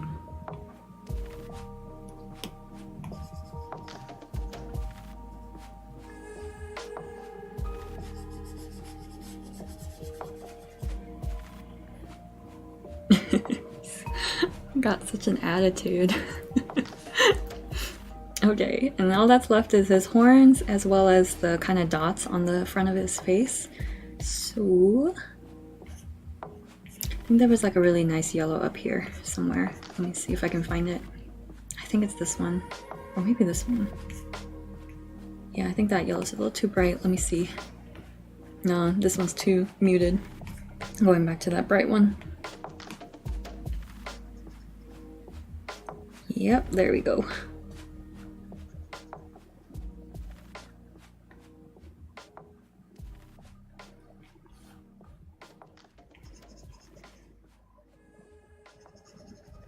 Okay, and then for his kind of the facial markings he's got, I'm going to make that a paler version.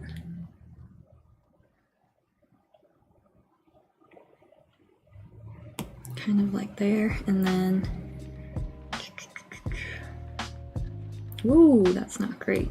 I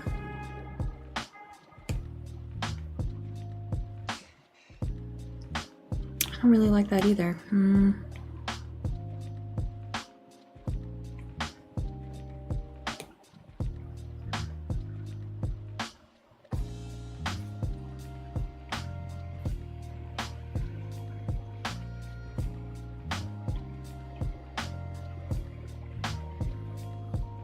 Okay. Just gonna give him like 4 dots.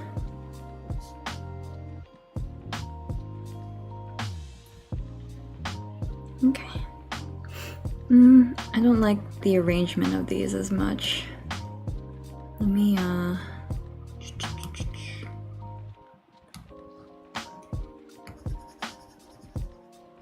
Let me kind of change the orientation of them, because it's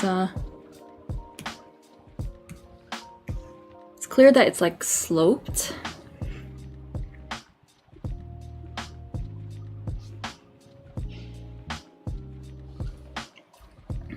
Yeah, that's better. Kind of like follows the slope of his eyebrow.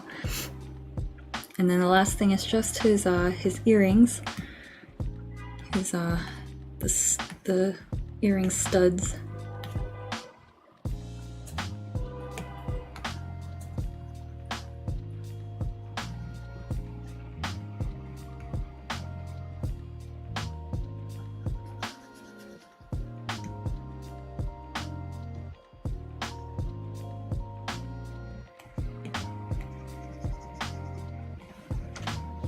Okay, and then just like a whoop.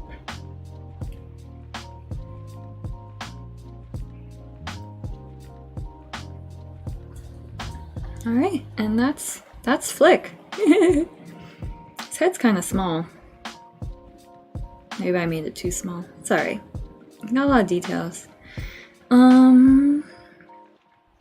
Okay, now that I'm kind of looking at it from far away, and I'm very sorry for this, but I think I'm gonna have to move his eye and his eyebrow down. It's like a little too high up.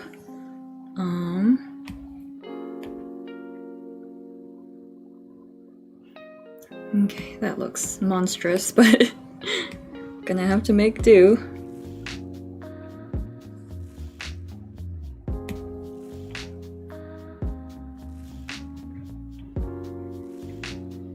Okay. Alright, first look away from it, and I think I need to move it further forward.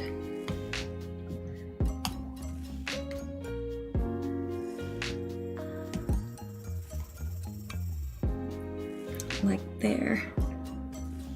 And then move this part forward to about here.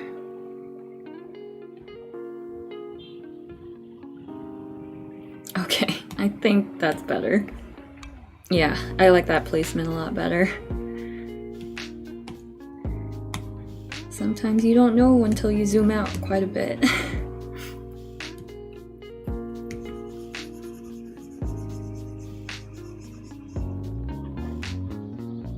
Okay.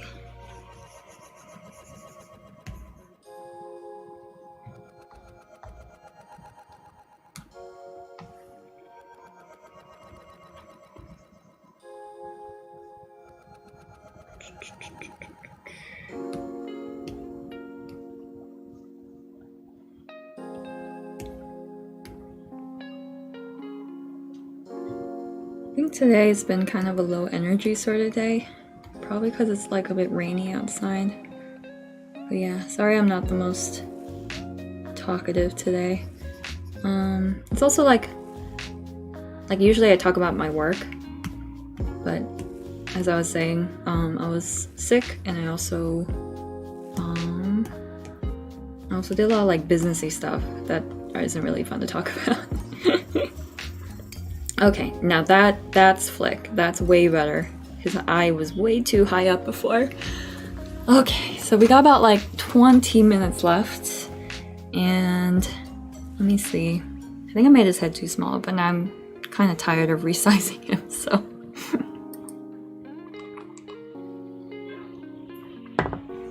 Okay, let's put like a dent into Leaf's design, because I really do want to.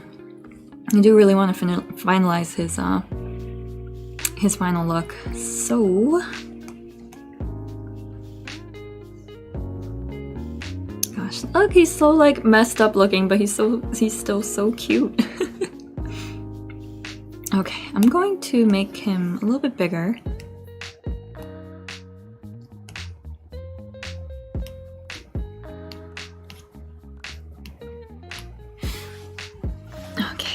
Let me see how he looks. Ooh, I keep forgetting I'm using the wrong pen. Okay, so no.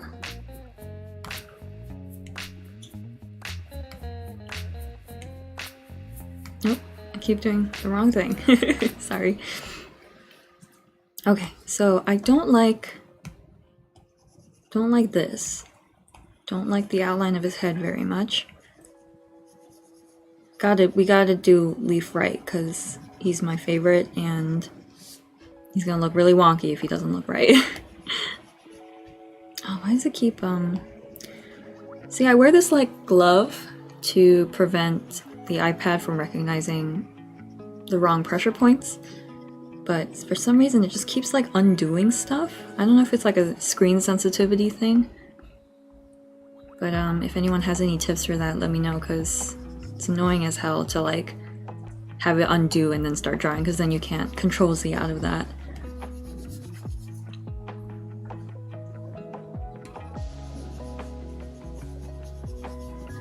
Okay, so his head's kind of oblong, which I don't like.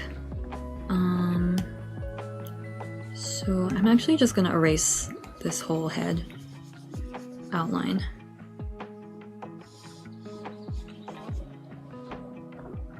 I don't like it. It's messing up my favorite character of all time.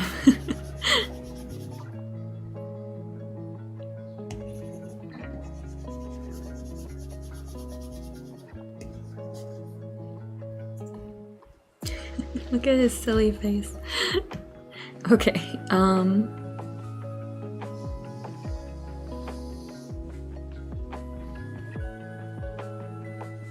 okay, so I kind of have a basic outline now. His hat is kind of throwing me off, so but I also think his head is also, his face pattern is also kind of at an angle.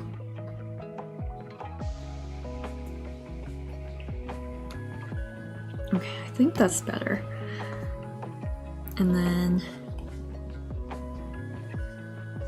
just kind of generally outline what his head shape is.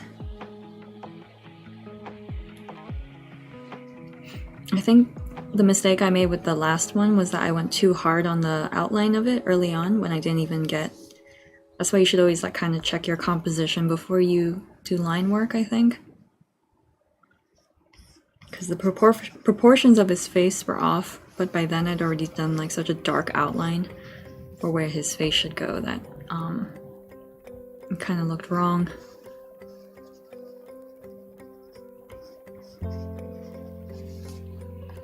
Okay, kind of have the basic structure of it, and then, ooh, that's not the one.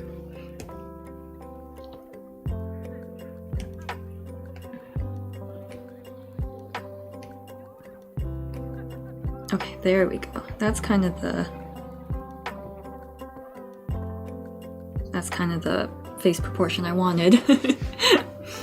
Gosh, it's so frustrating to see the screen and see that you guys are barely seeing the outline. It's okay. I'm gonna start doubling down on the line work, so.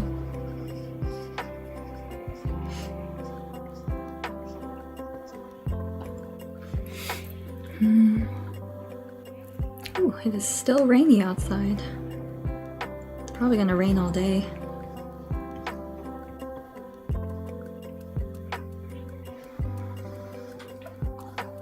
But yeah,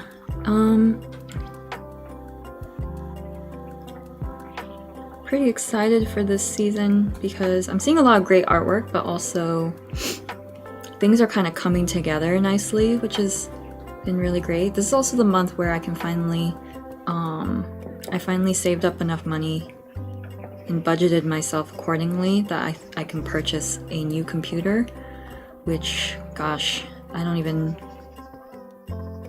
Like, I wish that my current computer had a better graphics card, because I think that's what's messing it up, is I'm putting it through so much strain, and the graphics card is like so antiquated now.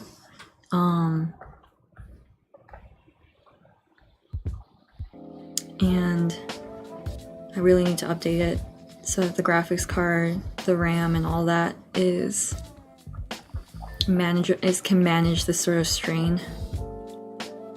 So this is the month where I can actually make that purchase, make that investment.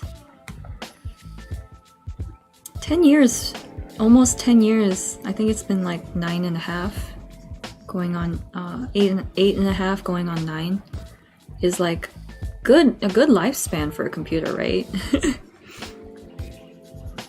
Especially one that's, well, I mean, for one that's custom built, I mean. At the time, I was budgeting myself on what kind of computer I can build, because, gosh, custom computers can really be a lot more expensive, but you're getting kind of longevity and obviously the customization aspect of it. Oh, that looks more like him. That's so much better. Oh my god. He looked like an angry child before.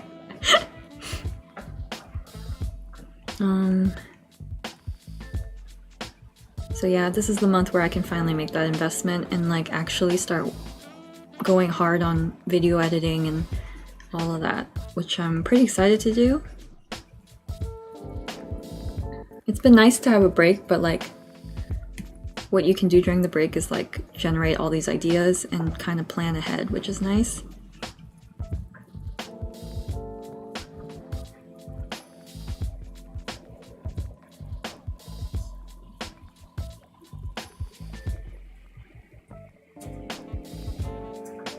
Oh, look at his little face.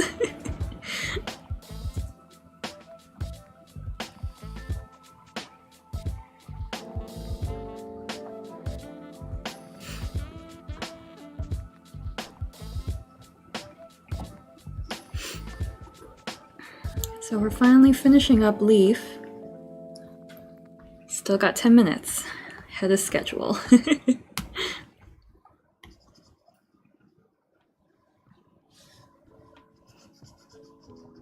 And yeah, that's like almost all of the characters. I've still got 6 more left, but these guys I think they just need a little bit of time. I might even do them today. I might even finish them after the stream today.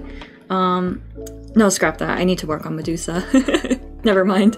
But yeah, so it's coming to an end, you guys. The Animal Crossing planning stream is coming to its end, which is amazing. And for those who follow my Instagram, might have seen me post a picture of kind of my room when I was putting together all of the felt colors together. So like I uploaded kind of a picture of how my living room looked when I was cutting out felt pieces for all of the different Animal Crossing characters I'd already drawn for. So up to Celeste, I put together all of the colors and cut out those color blocks. Oh, look at him, he's so cute. Love this little gardener. I'm gonna give him slightly bigger cheek colors. Gosh, I really wish I can finish him and color him today. I'll try to do that. So yeah, so I already have a ton of felt cut out for all these characters. The rest after Celeste have to be cut out as well. But for the most part, and also I think I mentioned this before as well, but I think I will make multiple versions or multiple quantities. So I've cut out enough felt to make like 3 to 5 additional ones, because that's another thing. So that's another one of my goals, is I want to eventually open an online shop, but that's like really far down the line. I'm still making plans for it, and one of the plans is, part of the plan is to generate inventory. And this is my thinking, is that it is really hard to generate inventory for handcrafted items. And I think I mentioned in someone else's stream that batch making handcrafted items is really difficult. So my thinking is that I would like to spend the next few months. Sorry, I'm just gonna make this slightly larger. Yeah, is spend the next few months, well, not few actually, quite a lot of months, making as much stuff as I can without opening a shop, so that I have kind of stuff, you know, just like stuff to, without stressing over making things all the time. So for example, like making these Animal Crossing pins, if I make only 45 of them, and then I make the clay versions, because remember I'm also making clay versions, not just the felt pins. So that's 45 felt pins and 45 clay pins. And the most hardest thing for anyone to do is to just make that much and then go back to making them again.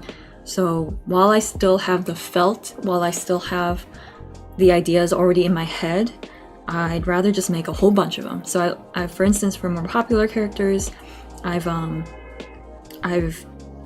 plans to make maybe at least 5 of them, and then at most 5 of them, and then at least 3 for the other ones.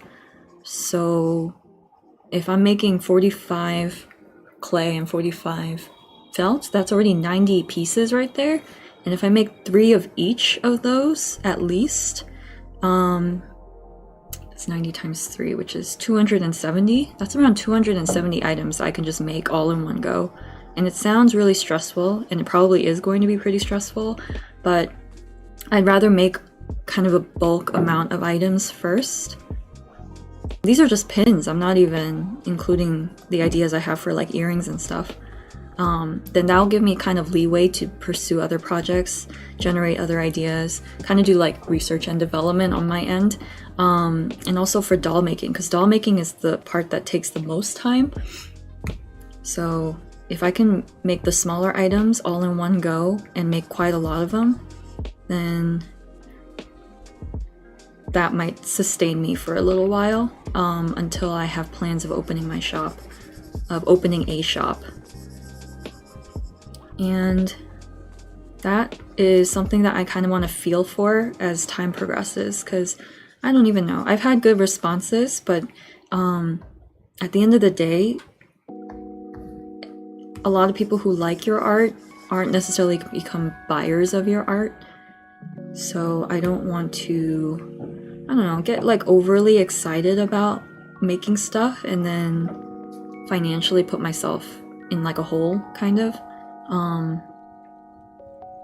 Just because I don't know, I just want to spend more time like researching that sort of thing.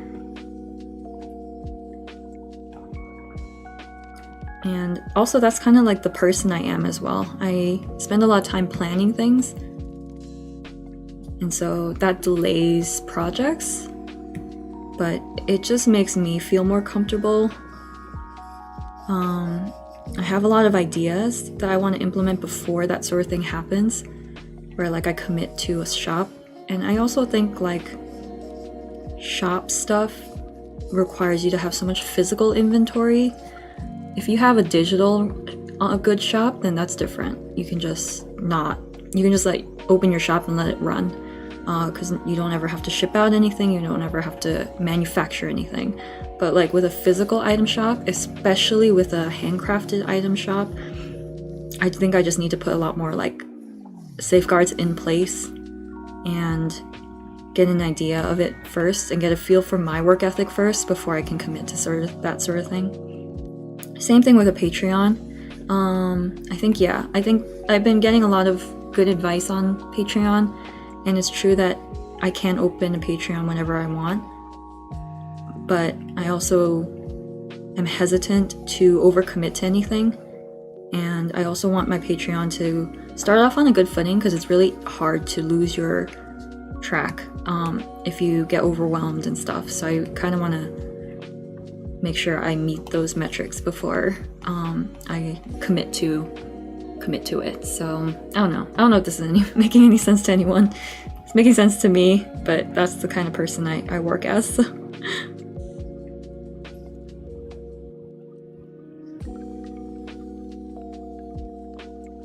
Look at my little leaf guy. He is so cute. He is so cute. It's like I never liked sloths as an animal. I thought they were cool, but they weren't like my favorite animal. But if you guys have ever seen that video of Kirsten Bell, the actress, she's like got like an obsession with sloths, and she was like on an interview show, and they were talking about how her husband brought in a sloth for her birthday, and she like absolutely just starts crying and has an emotional breakdown. And I don't think I ever had that sort of like excitement for an animal, but I will say that Leaf has made me more appreciative of sloths in general, because he is my absolute favorite.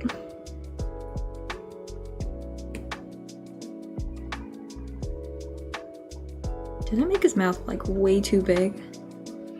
That could be the case. I don't like his mouth. I think I'm gonna redo his mouth at some point. Okay, but I do want to like complete as much as I can of everything else. I like his nose. His head shape is fine.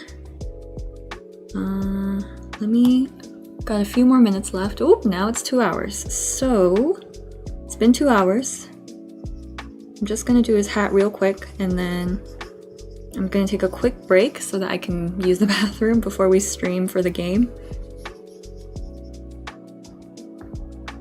Yeah, I'm really happy with how Leaf turned out though, because I was struggling to make him look nice and symmetrical.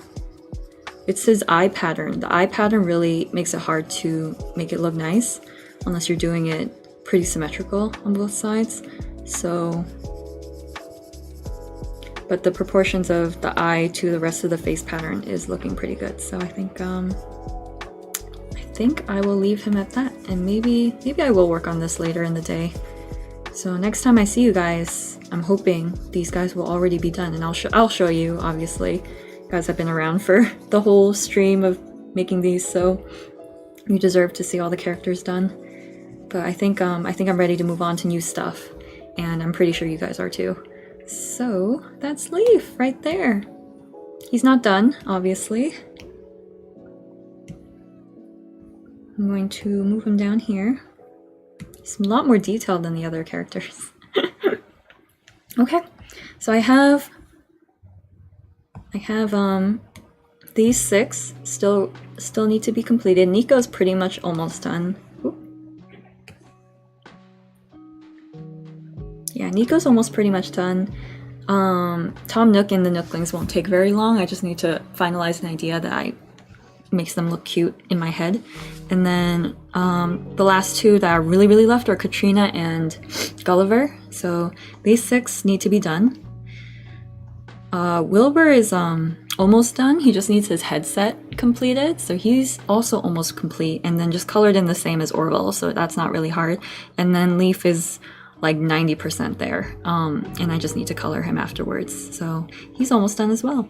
But yeah, so far these are all of my Animal Crossing animals, villagers, and special characters.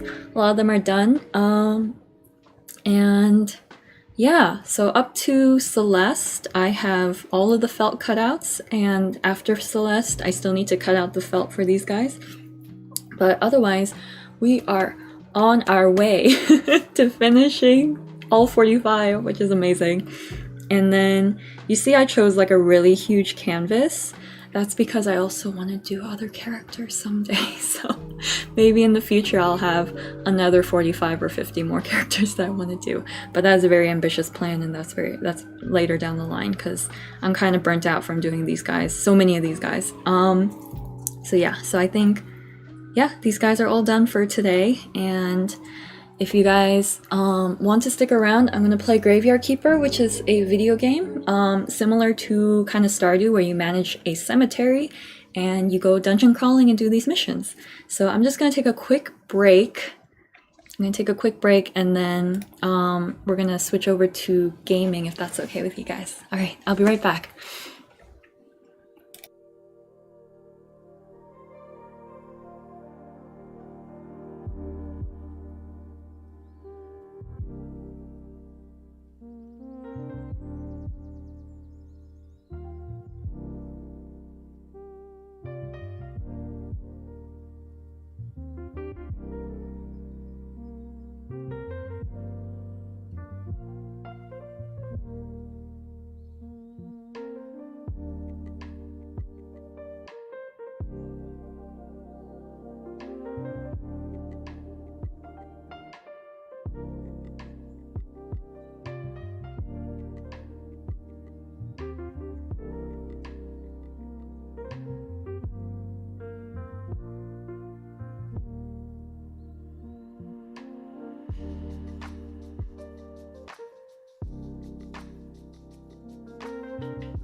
Okay, I am back. I'm going to set up my Steam.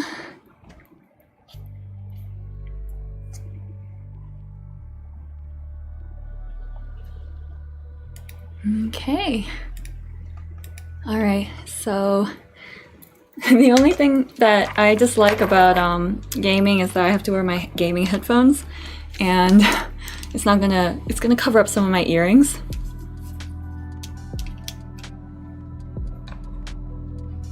Can you still see my earrings? You can only see their bodies. Oh, hey, Renee! Happy Sunday, Renee!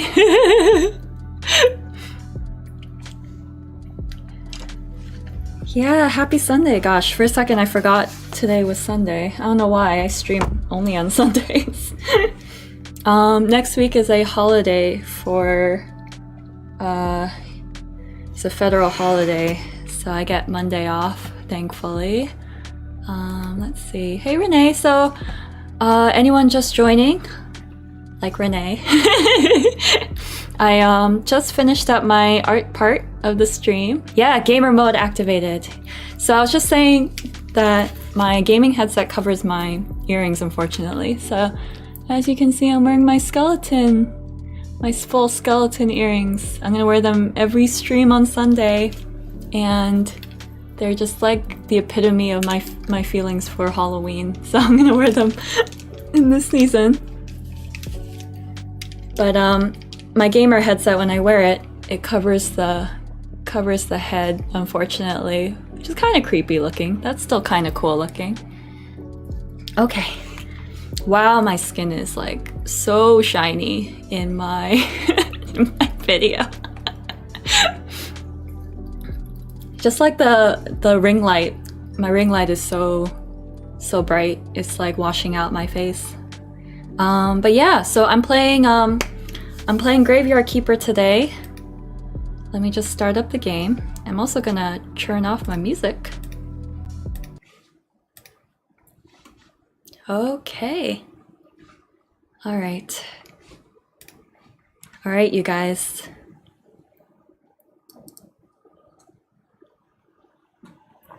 We're gonna play Graveyard Keeper, and for some reason, it is loading very slowly.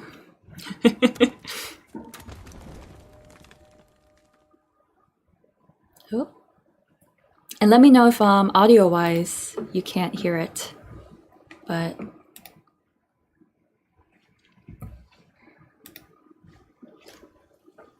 okay. All right. So I turned it on earlier, and the loading screen took forever. So, loading, we're gonna have to wait a little bit. There we go.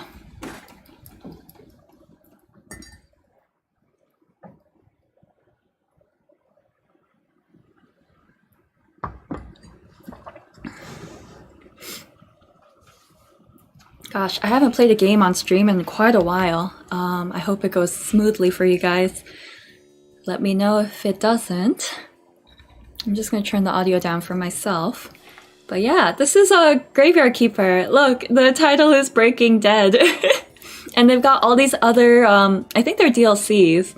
I don't have any of them though. So, Stranger Sins, obviously a pun on Stranger Things. Better Save Soul, like Better Call Sal. Or, yeah, is it Sal? Saul? Better Call Saul. Game of Crone, like Game of Thrones. Yeah, so it's a pretty funny game. And I haven't played this, so I only played a little bit of it when I first got it, but I haven't played it since. So, look, there's a little hand waving at you from the cemetery. It's gone now. That's so cool. Okay, so new game with you guys. Just gonna turn down the audio. No, that's too low. Okay, all right.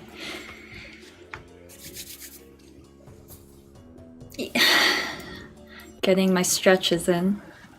Okay, it is an ordinary day and our hero is hurrying home where someone very important is waiting for him. Even in everyday routine, there's a place for loving and feeling loved. Especially when you know that someone misses you. She's holding a heart. But he died, of course. What happened? Where is everything?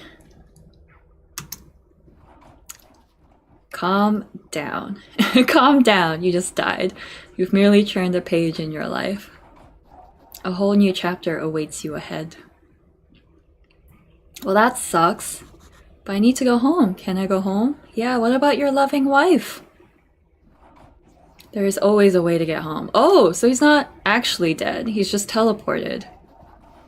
Let me see. Your new home is a graveyard. Does that mean I'm dead?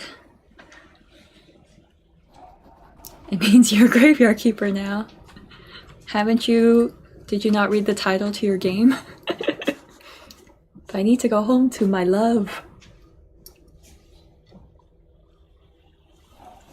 Then you need to be a good graveyard keeper. Ooh, I wonder if that's a secret mission. Does that mean I have to be making good moral choices, or does that mean I have to be successful? You should dig up Jerry. He'll help you sort everything out. Dig up Jerry? Dig up a dead guy? Who? What a strange vision. What is this nightmare? Okay, let's find Jerry. Will you look at that? Look, I'm a guy with a beard. I've got a kitchen. I can cook. I got a fireplace. I've got a chest that I can put stuff into. I got a wardrobe over here too, which I can't seem to interact with. And another chest. Chill out, sir. You can always go home to your new home, a graveyard, so stop complaining.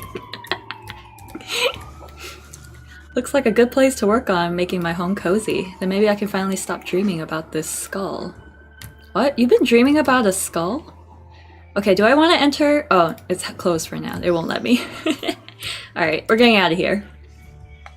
Look, you guys, it's my graveyard. I like that you're seeing the positive side. You have a stove. Of course. I'm dead. I can't see my wife. I'm thrown into this new world. I have to dig up a dead guy. But at least I have a kitchen. Okay, so this is where Jerry's buried. Whoop, buried. Oh. He's just using his hands, damn. Holy sand, I'm a skull. Are you Jerry? Oh, why would you think I'm Jerry? A man with a red eye told me that I need to dig up Jerry. A red eye? I remember. Oh, Sard, that's right. I'm Jerry. How did you find me? The man told me that you'd answer all my questions. Good, good. But first let me ask. Who are you? Where the sand are we? Oh no, he's saying Sard, not sand. Sorry, guys. Wow. You're useless, Jerry. I must be dreaming. None of this can be real. You're the new graveyard keeper. What else do I remember? Let me think. Oh, that's so cute that he's just bouncing. I remember that sound. Let's go check it out. Check out what? I can't hear anything. Everything is so strange. None of this makes sense. You know, he's just talking over you. You know, I think it'll be better if I wait for you here. I definitely remember that bell and a donkey.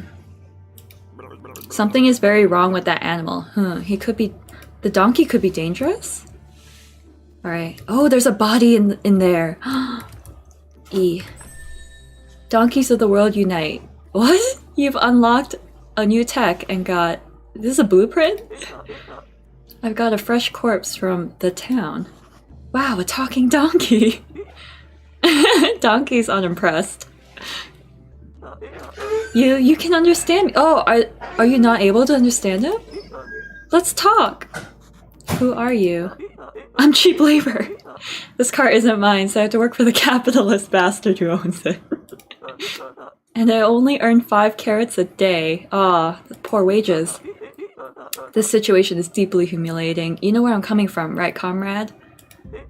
The bastard pretends that he doesn't understand anything I'm saying.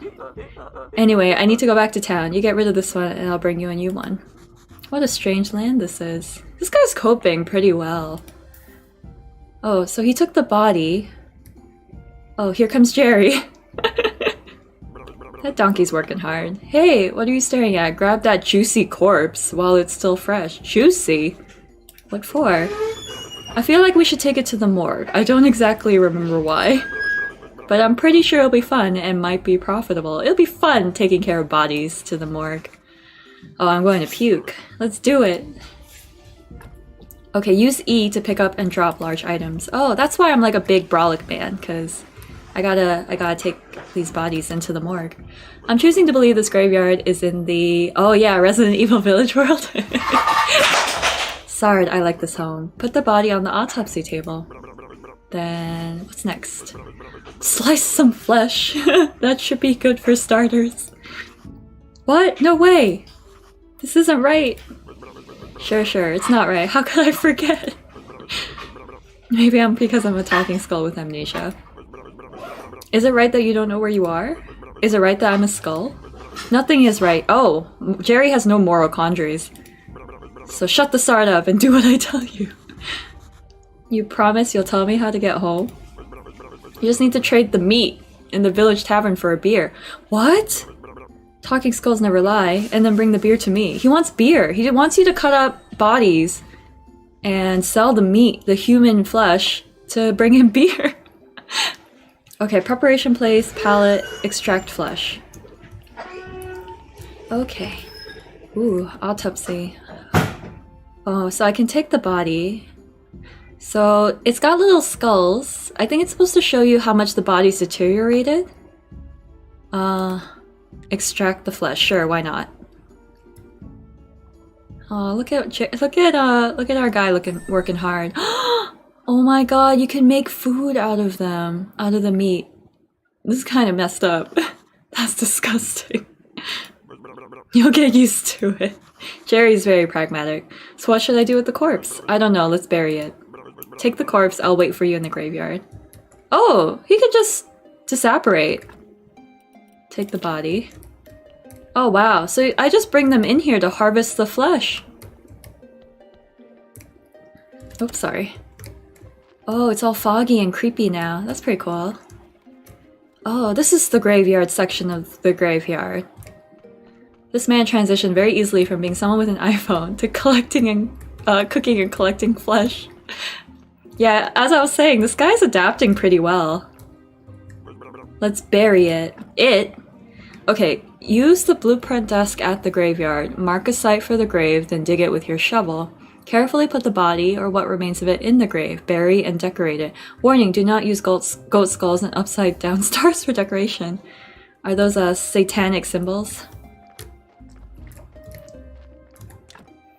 Okay, so I can build a grave site. Oh, so these are already taken up. So these spaces are already taken up. I can bury him in one of these plots here. Let's build it over here. Okay, and then I can't build here because I have to dig these up. Okay, got it. Okay, and then I take the body and throw the body in here. Okay, and then I have to cover him up. Nicely done. This burial certificate, I remember... All Jerry remembers is alcohol. Alcohol, huh? I sure used to like it a lot. Oh, Sard, here comes the bishop. He's your boss. Oh shit, the bishop came to see me. Ask him about the burial certificate. He should know something. I better leave now. I'll be in the morgue, waiting for my beer. Jerry's very one-track minded. I'm so tired. Why do I have to come here every week? I don't know, because you're my boss? Hey, Bishop. The new keeper. We've been expecting him for 30 years, but he pretends there's nothing wrong. What? You didn't have a guy here for 30 years? Your graveyard is a mess. There's no way I'm promoting you to cleric until you... Oh, so I work for the church! Okay, so...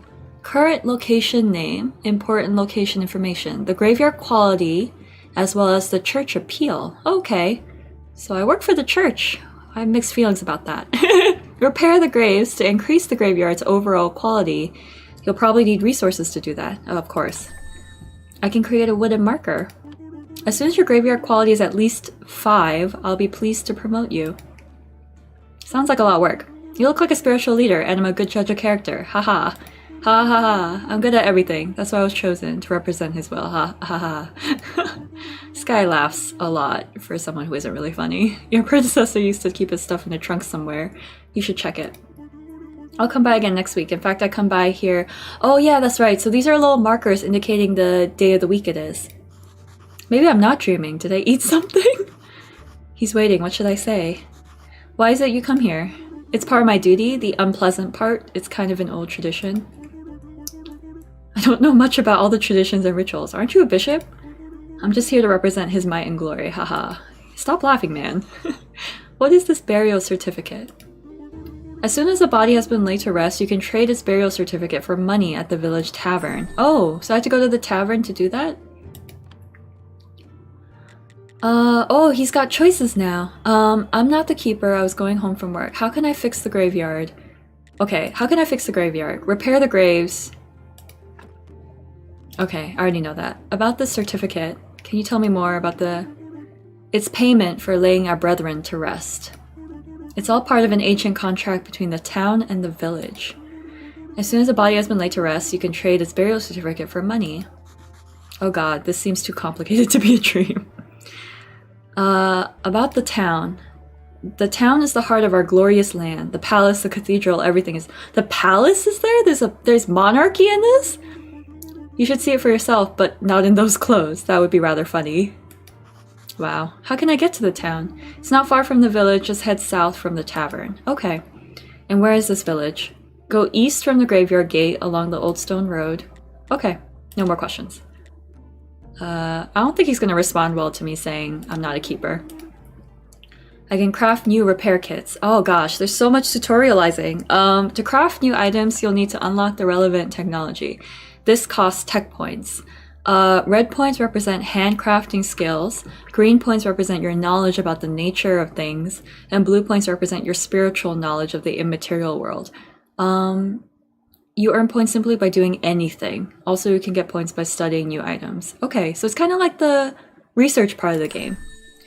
Stone stockpile and stone rock. Oh wow, there's a lot. Sticks. Timber. Oh my god! Okay, so this is my character. Oh, these are the tools I've got. I still got my pound of flesh and a burial certificate.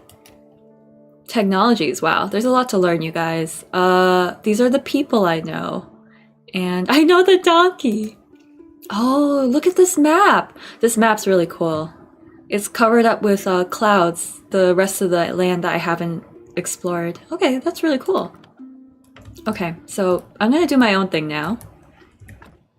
Okay, I can take this stuff. I think I'll take one for now. I'll take stone repair kit. I'll take one for now. And I'll take these tools. Oh, where did the tools go? Okay.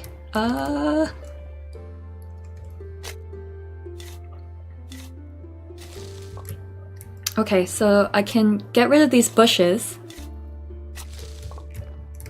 Okay, so I'm like learning stuff. It's going into my research sort of thing.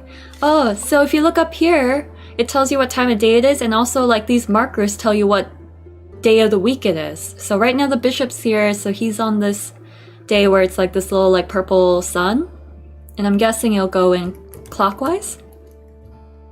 Cool, so it's got like a calendar for you. Oh, I got like a stamina bar. Whoops. No gravestone, no grave fence. Oh, I got nothing to represent it. Okay. E. How do I fix the grave fence? Let's do it. Okay, I don't know if that used up a ton of resources, but... Oh look, so I got a quality of the old graveyard up there, and I'm at minus 23. Okay, so I'm just gonna clear the area a little bit because I do want to have more bodies placed around here, so it also isn't a bad idea to have wood, extra wood. I think. It's never a bad idea to have extra resources. Okay, so I can't get rid of that stuff yet. And let's see, can I build... Oh, look, I can collect flowers, peat, and a piece of stone. If I want to put a flower bed. Okay. Oh, I can't knock these down yet. Examine. This area is closed due to cultist activity. Please address any concerns to the Inquisitor. Okay, there's cults here too, you guys. The Royal Service Box will start working once the church opens up. Okay, so there's a church here. The door is locked. Okay, so I'm gonna leave because I kind of did what I needed to do. And also because the yellow marker is telling me to go that way. Okay, I guess I'll go where the donkey went. I have a lot of land, you guys. My property is really big. Oh, who's this? There's like a... This path is closed until this specific day. Okay. Cool. The Great Inquisitor. They've got Inquisitors here? I don't know how I feel about that. Oh look, farmland. And a literal crossroads. It's the wheat farm. Cool. Oh, they've got other farm stuff here. Hey, talk to me. Talk to me. Where'd you go? The villagers can... We can talk in the day, not now. I love how he's like, get the fuck out of my way. I can't talk at night. Oh, look at this. Okay, I'm gonna talk to the lady first. You must be the new Graveyard Keeper, so I've been told, but how did you know? Oh, if you live as long as I have, you'll probably learn to read people too. This is Miss Chain. I'm Mrs. Chain, Horadric's wife. Nice to meet you. I have a few questions. Oh, you better talk with my husband. He's in charge around here. He's not only the tavern keeper, but the elected head of the village. He really likes to talk. All I can do is sell you some recipes. Cool. Okay, so she's got food. Let's talk to Horadric. Oh, he's called the Dead Horse Tavern. I am Horadric. How can I help you? I came from the graveyard. I woke up here today and things have been crazy since then. He's like, whatever, side-eye. Oh, sorry. How could I not have recognized you? Good. This is good. Things are looking bright for our small village. What do you mean? I'm only a graveyard keeper. When are you planning on opening the church? Oh, because they're all religious. I need to fix the graveyard first. Sure. It's been a while since anybody took care of it. Yeah, 30 years.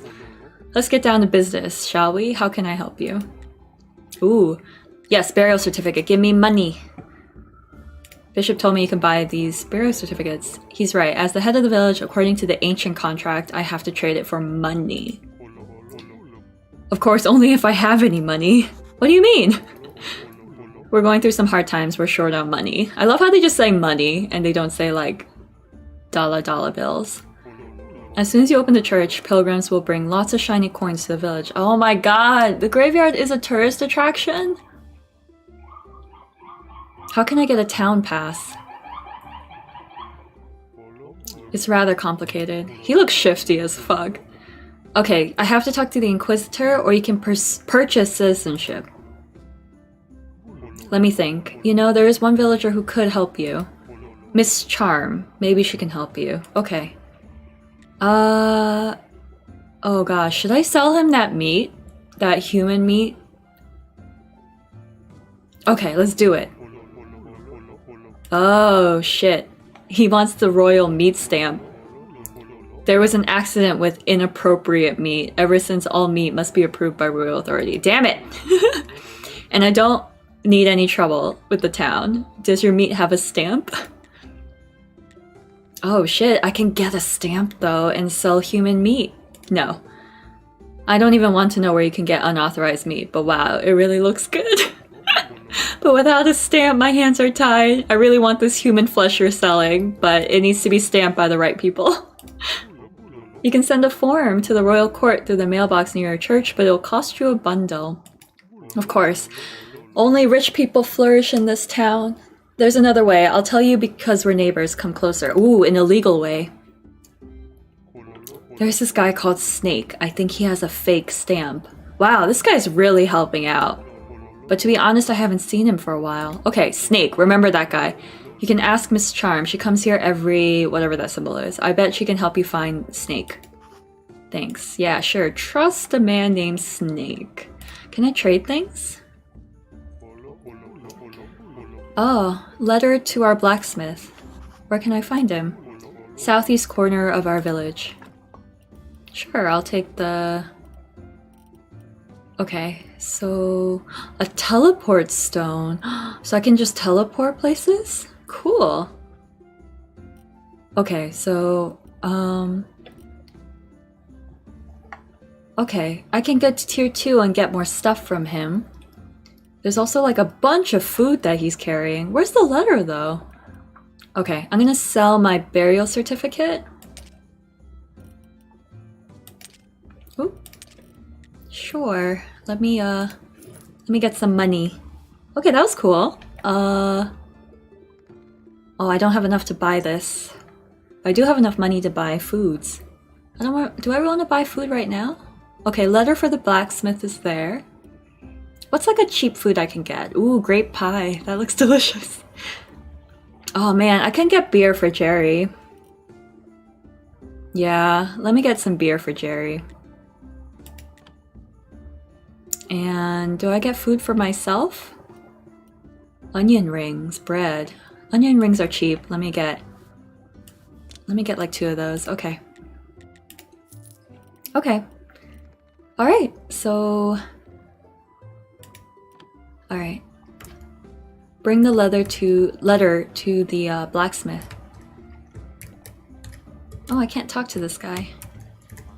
I'm not in a good mood. Go away. Okay. I can't talk to this lady. I can't talk to this lady or this lady. What about this guy? Bad luck. Not today. Looks like he's gambling. Alright, I am out of here. Let me see if I can find the blacksmith. I think this is him right here. Is this him right here? Or maybe not? They've got like a stable. He said south. Did they say southeast? Maybe that's the blacksmith? I don't know. I'm gonna try it out. No, the doors are closed. Is it because it's nighttime that I can't enter the property? Also, does my guy need to sleep? Oh no, here he is. What are you staring at? Nothing, just looking around. I think I'm the keeper of the local graveyard. May I ask who you are? Unfortunately, I'm the local blacksmith. My name is Cresvold. Ooh, give him the letter. I have a letter for you from Hordrick. A letter, of course, 1 minute away, and he can't be bothered to come himself. So salty. I guess old habits never die. Thank you, sorry for my nagging. It seems it's my new habit. Slimes again. Hordrick has asked me to get rid of them. I don't have the time for those pesky little green bastards, but maybe you can help. Oh no!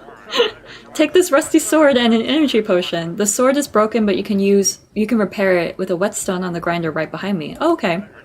You can keep the whetstone. Maybe you'll need to repair your shovels sometime. If you manage to kill them, bring me their remains and I'll spare you some materials. That should be right up the other side of my house near the puddles. Okay. Oh, now, more tutorials, you guys! Different actions in the game spend your energy. Crafting, gathering, and fighting take energy. Fighting has been known to take health as well. You can always refill your health and energy with food and potions. Tab will open inventory. Sleeping will restore your health and energy. Okay. Ask him where to find metal ore. You can find metal ore in the swamp soil. There's a huge swamp to the west across the river. I used to collect ore there before the bridge collapsed. Okay. I'm gonna leave. Okay. So let me let me, sorry, fix this. This guy's adapting so well. Okay, rusty sword has been fixed. Okay, what is this? Is this an outhouse? It is an outhouse. Gross. Alright, it's getting kind of late. I'm gonna head back, and I think I need to go to bed. Also, these look like berry bushes. Can I can't talk to them. Oh wait, no I can. That's Miss Charm. Okay, I'm gonna follow her later. Ooh.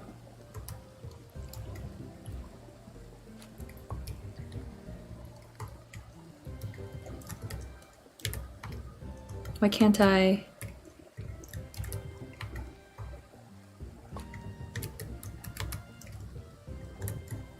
Okay, the game is a little bit buggy in that you have to face the flowers like absolutely correctly before you can collect it.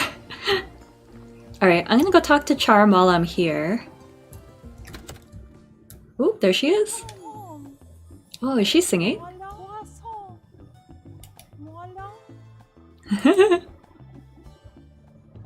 Out of my way, my dude. Okay, let me talk to her. Hi. What do you want? I'm the Graveyard Keeper and I want to ask you some questions. You know how many times a day I hear that same mumbling? I have no time for you, little man. Come back when you have more faith in yourself. What?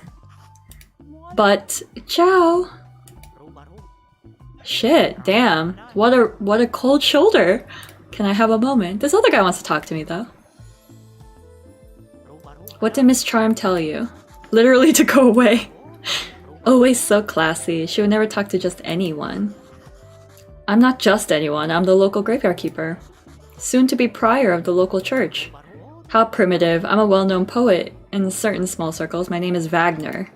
One day I'll read my poem to her and then we'll smush. Is that what he's trying to say? But first I need to write it and I'm catastrophically out of paper and ink. Oh great. Here's another quest. Maybe you can get me some. My god, he's just trying to run a graveyard, guys. Perk is journalist.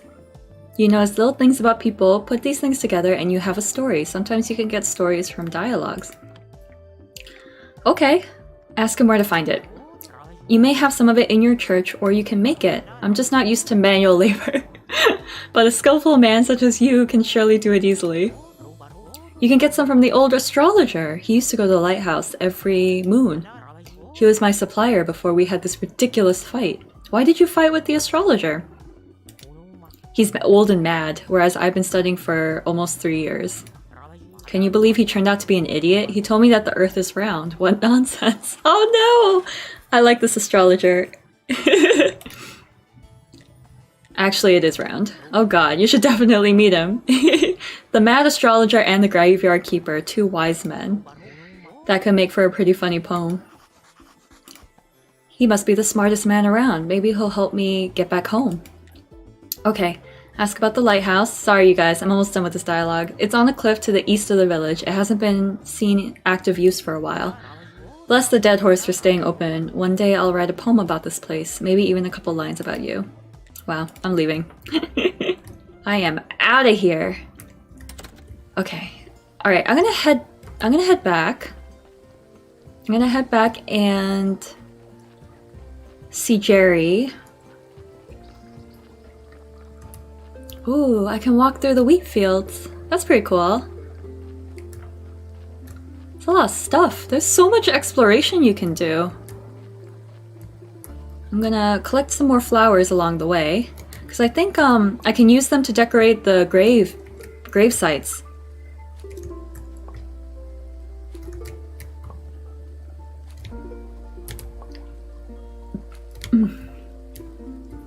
Okay. Ooh, mushrooms. Oh no, I can't harvest them yet. Damn. Okay, so it's still closed. Shortcut unlocked, wheat field. Yes, the wheat field is a secret shortcut that only very experienced players know about. Oh, there's Jerry. Damn, Jerry scared the shit out of me. Where you been? I was at the village. This place is so weird, but it feels so real. And everybody's okay with me just appearing out of nowhere. Sard, you're stealing my thoughts. Stealing. I remember there's a cellar in your cottage. Some provisions must be stored there. Ooh, okay. I can gather berries, apples, and mushrooms now. Wheat, exactly. I remember baking bread with it and pies. Ooh, sweet berry pies. Oh, I can make dough now. Wow, Jerry's unlocking a lot of tech for me. Toast, onion toast, that's good with beard. Sorry, you know what I need? I need a beer. This is beginning to feel like a one-sided relationship. Bring me a beer and I'll tell you a lot of important stuff, like how you can get home. Questions? Can you tell me about this? It was rhetorical. Do I look like a magic head with answers? Well, technically, yes. Sorry, you smartass. I'll be waiting for that beer at my place. No beer, no answers. Well, I was about to go bring you some beer, and then you insulted me. Okay. Let's, collect this flower too. And some of these. Oh, not enough energy. I'm out of energy, you guys. I don't have enough strength to pick some flowers. I can open the cellar. Ooh, nice, nice, nice. What's that sound? Whoa, what is that? Damn gate. Snake is down there. I'll come here every night if I have to, but I'll get through eventually. Oh, that's Snake. Snake, I've been looking for you. Looks like I can remove this blockage and fortify the arch. Okay, there's some supplies here. Oh no, I don't have enough energy. Oh my god. Okay. Where's Jerry? I'm gonna give Jerry the beer. I'm gonna give him the beer and then I'm gonna take a nap. There he is. Hey, where's my beer? Give him the beer. I got you your beer, man. What a disappointment. I think I need something stronger. Are you fucking serious? Alright, you seem like a decent guy. So here's some advice. Remember water, this game has a lot of reading. I know! Stop running around bragging that you're from another world. Today you whispered to a drinking buddy in a tavern and tomorrow your face is on every pole in the town. So if you want to keep yours, just stop. I should be more careful. Yeah. So what was your question? Whew. Yeah, there is a lot of reading. Sorry, if they just like had voice actors, then I wouldn't be reading him so much, but... okay. How can I get home? Easy. I'm sure you could use the portal on Witch Hill. So I just need to go through it, or what? Do I need to turn it on first? I obviously don't have a brain, so I'm not sure where this knowledge is coming from. I've told you everything I can remember. Maybe some books from the library could help you. Oh my god, the church has a library in its cellar. Or maybe the astrologer knows something. He's a smart man. He used to steal books from libraries when he was a kid. Sounds like me. How do I get to the library? Obviously through the church, and I think your wine cellar might be connected to the church cellar. Even the morgue is connected. You know, you're right. All of the tunnels look kind of similar. Net. I used to like fishing. I remember fishing. Once I caught a fish this... Sorry, I've got no hands to believe how big it was, but believe me, it was huge. I hate fishtails, but you like fishing. I need to go. The reading is fun to listen to? Oh, sorry, I'm bad with accents. I really want to do accents, but I can't. It's nice to have legs. Don't forget to bring me some wine. Jerry is a taskmaster. I'll ask about the astrologer. He's smart, very cheerful, though I don't know him personally. His wine is the best, and he's a big friend of the lighthouse keeper. They used to hang out at the lighthouse every moon day. Okay, I'm going back. I'm leaving. See you later. I gotta go sleep. I gotta sleep. Because I can't do anything.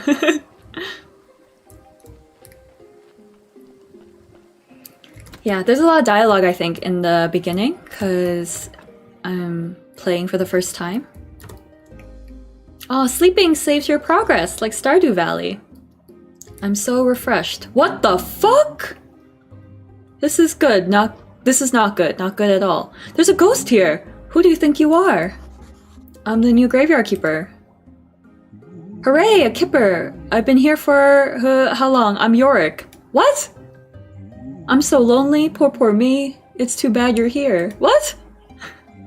Wait, no, on the contrary, I'm very glad to see you. He sounds confused. But we do have a rather unpleasant fellow buried here. We'd really like to have a new neighbor instead. What, the ghosts can give me tasks too? That sounds like something you can help us with? I'm not sure why I'm here. Jerry only told me about burying bodies. You're Yorick and he's Jerry. Funny.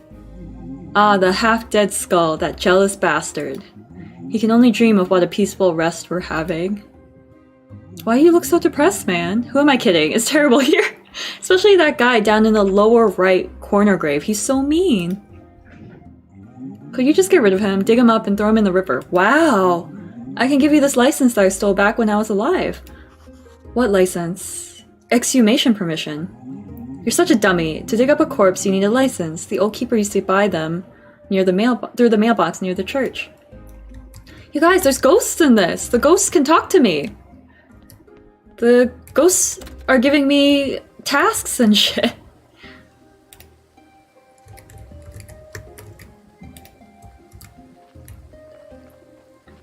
Oh my god. Wait, how come I have such little energy?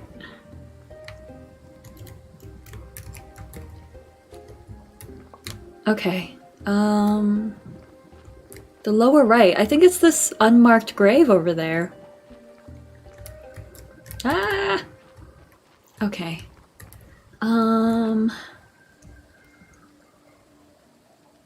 Sure, let me fix this.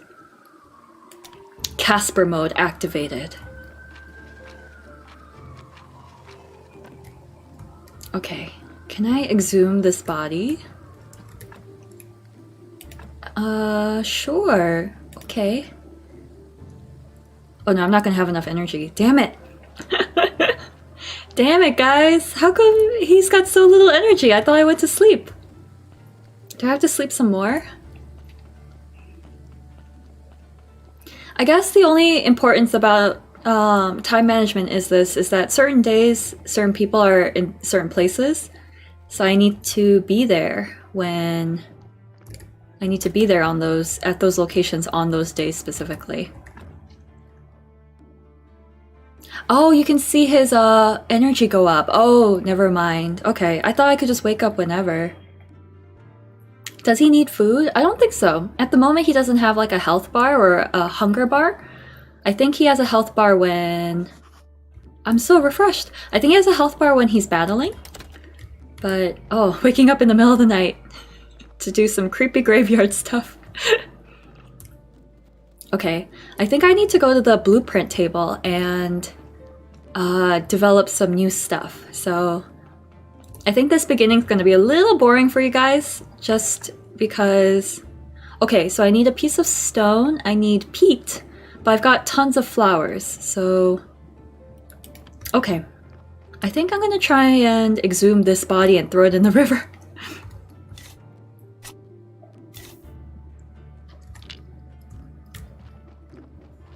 Let me just go toss this guy, because he's being a little bitch, and apparently he's making the other ghosts very upset and annoyed. Where's the river? Oh, it's that way. Whoops. Yeah, I think our little graveyard keeper guy doesn't need food. I think he just needs energy. And when he's fighting stuff, he'll need, he's gonna need health stuff related to it. Throw the body in! There he goes! Let's follow him for a little while. Oh no, I can't go further. Look at the body just floating downriver! Well, just contaminated that water source. What do you think you're doing here? A ghost asked me to get rid of this body. So what, now you're just gonna do everything he asks? It's not like he can do anything to you, he's disembodied. Whereas I can bite you to death while you're sleeping. I never do that because we're friends, but you get my point, right? Anyway, if you ask me, the best way to get rid of a body is to burn it. Okay. Do you know where that river leads? The river. Somewhere down to the town, I think. How can I burn a body? You know what? You're one of those guys who looks a lot smarter than they actually are. Thanks. That's what I'm talking about. You need fire and some wood. It's a bit tricky to make the whole thing burn to ash. Where can I burn it? You need a nice quiet place like the place I use for my meditation. Across the road from the mortuary entrance near the cliff. Ooh, okay. Each important character who the Graveyard Keeper meets will appear on the character screen. The character's relation from 0 to 100 is shown below the character. The tasks related to a character are listed to the right. Some services require a certain level of happiness or relationship. Okay, wow, I've met like a lot of people already. Yorick, a spirit with a complicated perspective on life. Okay, I'm gonna look at the map one more time. Okay. So that's the town. Wow, there's like a lot of areas to explore. Okay. So let me go back and take care of that graveyard a little bit more.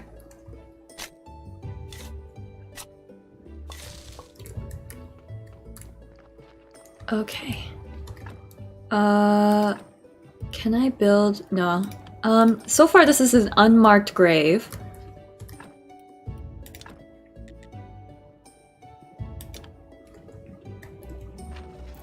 I'm just gonna tidy up this place a little bit, cause I think getting the graveyard to look a certain nice way, I think unlocks a lot of really good stuff for the church. And so far, like, it sounds like the church is the way to go in terms of progressing. Oh, I don't have enough. Okay, so I need to go build some stuff. Okay, I took all the stuff out of the trunk. Okay, can I fix this? No, I don't have enough stone repair kit. Sorry, it's gonna require a little bit of adjusting to until I get into the habit of...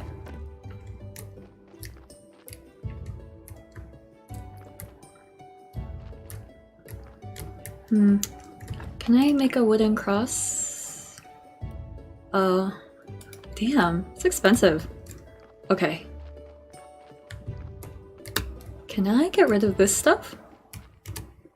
Oh yeah, I can. I can get rid of all these like viney things.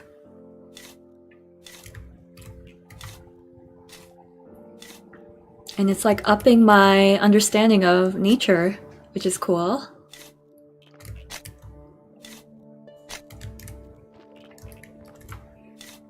I think I'm just gonna clear this area a little bit more.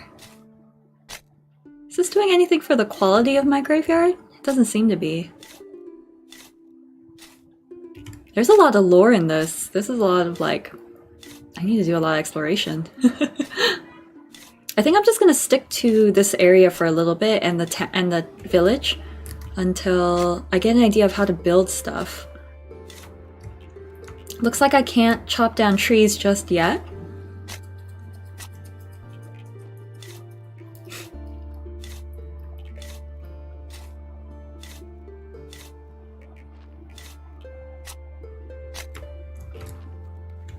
Music is nice though.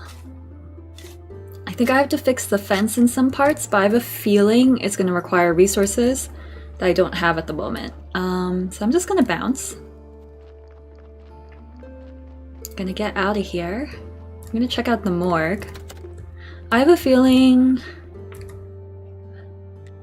Okay. Sorry, you got nothing for me, Jerry. Wait, actually... Oh no, there's nothing else here. Never mind. I have a feeling the donkey's gonna bring me more and more bodies as I progress through the game.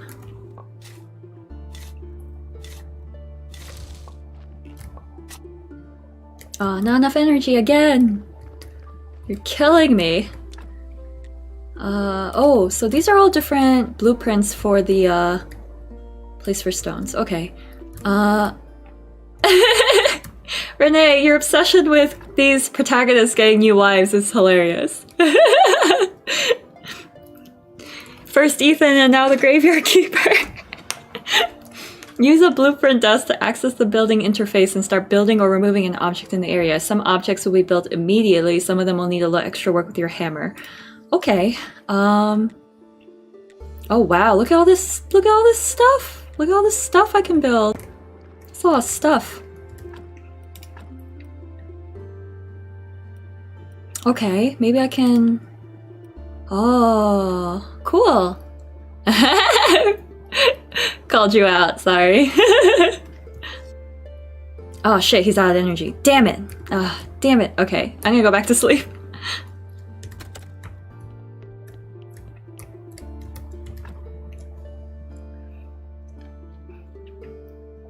If he'll eventually get a new wife, forget his real one. Yep. That's the goal, right? Get a new wife. So many projects, I know. So many things to do in this. Oh no, it's Jorg again. Good, it's much nicer without him. I kind of wanted to meet him, actually. Oh my god. I'm still so sad. I'm so lonely. I was bad when I was alive. I should have been a better person. What do you mean? We're dead, but we still deserve some respect. Oh fine, I'll tell you. Each corpse is a soul's vessel. It bears the mark of his life. Sins are red and good deeds are white. Even the best decorations can't make a graveyard a peaceful place when it's full of red skulls.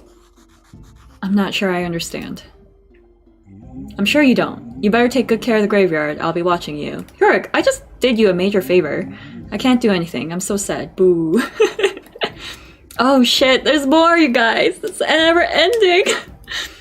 So little energy, so many projects. I know, and these dicks keep showing up with tasks. Okay, all human remains have their own unique spiritual attributes. A corpse gets this number of skulls from its body parts. You can change a corpse's... Oh, by removing organs and embalming. The main way to increase your graveyard's respect is to decorate graves with objects that have more respectability, I guess. Each line that has both a skull and a wreath counts as one decoration. Lines that have red skulls never count, but you need to fill them with wreaths to reach the good skulls. Okay. Sounds like work. Interesting little addition, the idea that the corpses have like a sin counter. I know, right? Oh wait, that's right. There's stuff in the basement. Apparently he can't even unpack things without proper strength. Okay, that's a lot of wheat. Ooh, what's this? A recipe. I have received a new recipe. All right, let's clear this area up a little bit. Gather some materials. I know, it is pretty cool that they like have the afterlife involved, but there's like a lot of like features involved with like taking care of them. I thought it was just gonna be like you bury the bodies and you're the one who's making the decisions, but it sounds like the soul of a corpse has a lot to do with like how respectable your graveyard is. Okay, I can build more trunks. Ooh, clear the path. Oh wow. That requires a lot of work that I cannot afford to do right now. How about this? So each blueprint... What's a red eye? There's even more up here! Jesus Christ. I can really decorate this place if I wanted to.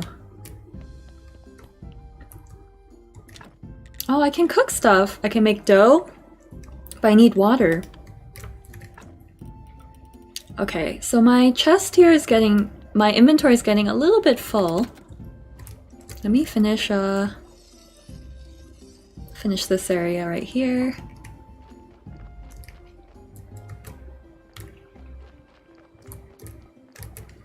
I'm gonna clear the land a little bit. It's like the first few months of Stardew Valley, right? You just like have to clear the terrain so you can do stuff.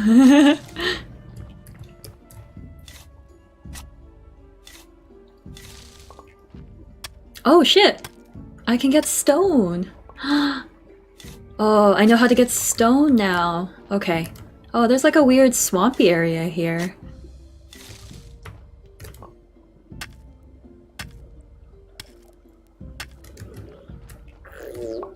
This is pretty cool. Wait, there's another like danger sign over here. Oh no, you can craft more stuff. Wow. It's got a lot going on. What was I gonna do? I was gonna get rid of this. Just like stuff in my immediate area. And then I think I saw... Ooh, that's a lot of stone. I think I saw like a blueprint. Here comes the donkey with the body! I don't know why I'm so excited. Getting new bodies is exciting. Wait, before I do that, yes, I know you're there. He rings that little bell when he wants you to pick up the body. That's funny. Come get your human meat. Before I do that.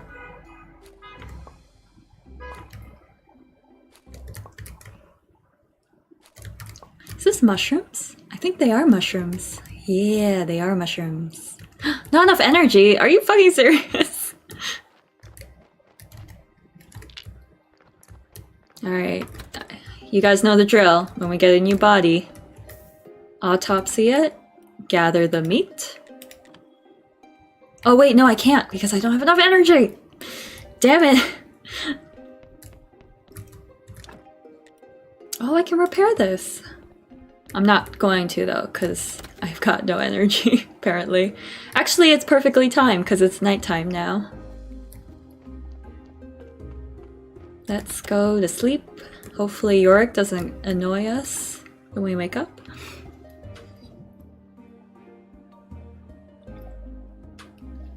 Guys, I know I just went to the bathroom, but I've been chugging so much tea that I need to go to the bathroom again. But I need to drink tea because I'm reading so much. It's a vicious cycle. Wait, before... Okay, so it's like dusk, right? So I'm gonna go and autopsy, or not autopsy, extract the flesh of that body.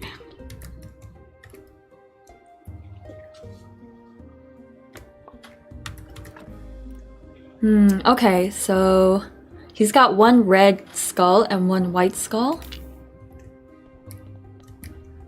Do you think this is a cremation spot? That looks kind of like a weird cremation sort of thing.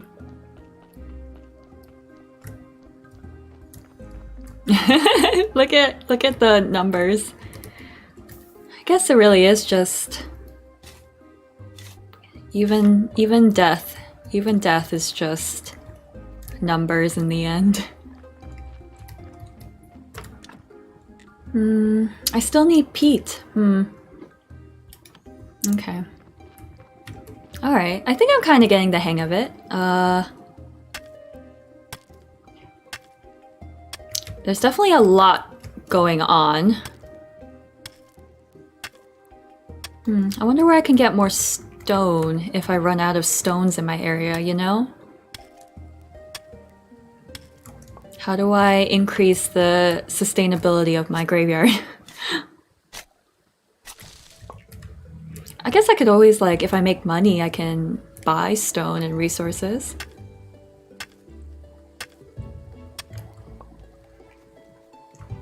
Another blueprint. Oh, a crematorium! You can, like, build a crematorium here. Ooh, that's a big... Oh, am I all out of space on my inventory? I knew it! I knew it was gonna be problematic. The Inquisitor! I've just seen the Inquisitor right nearby, going up to the path to Witch Hill.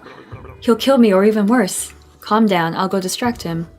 Maybe I'll find something on this hill that'll help me get home.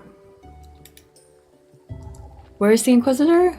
Where is he supposed to go?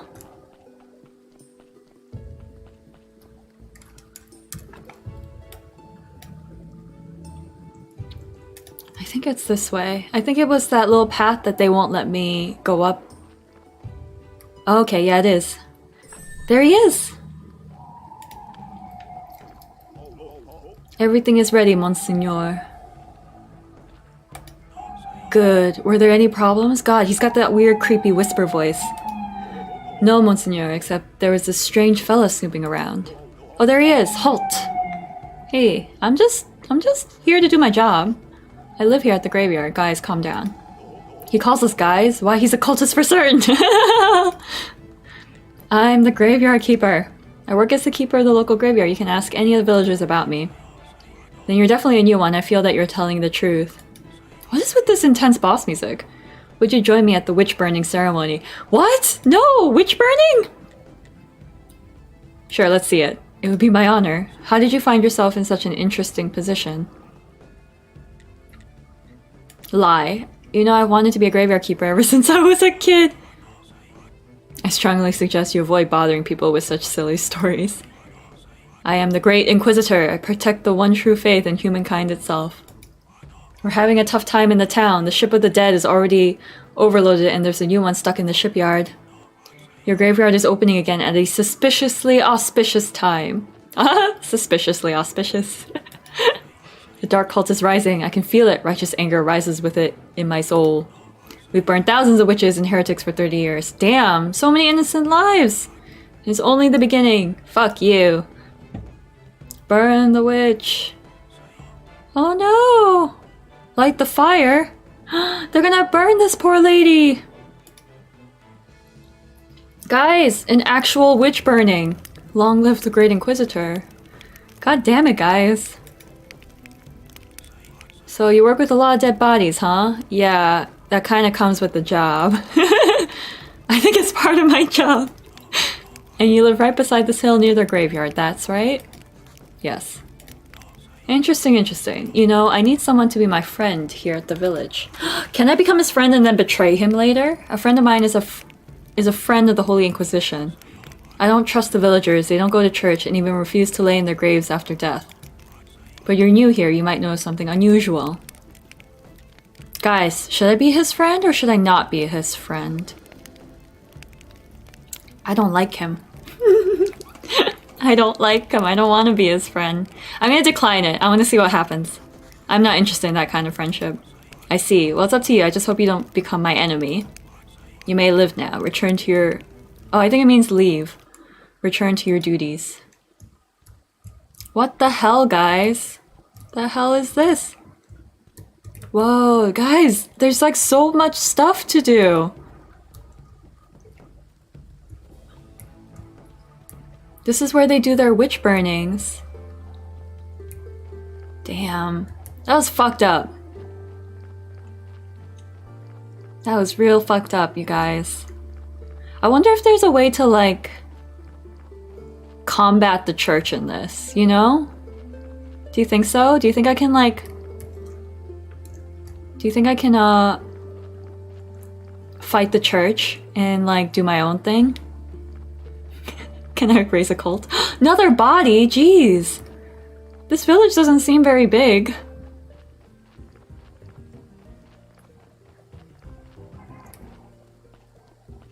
Oh, that's the tavern over there.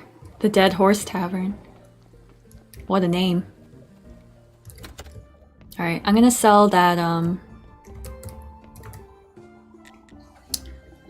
trade. Trade this. Ooh, I can buy this teleport stone. What does it do? It doesn't tell me anything! Damn. Okay. Alright. This is like, I'm not leaving. I have to use the bathroom real bad again. Because I've been drinking tea nonstop for like the last 3 hours.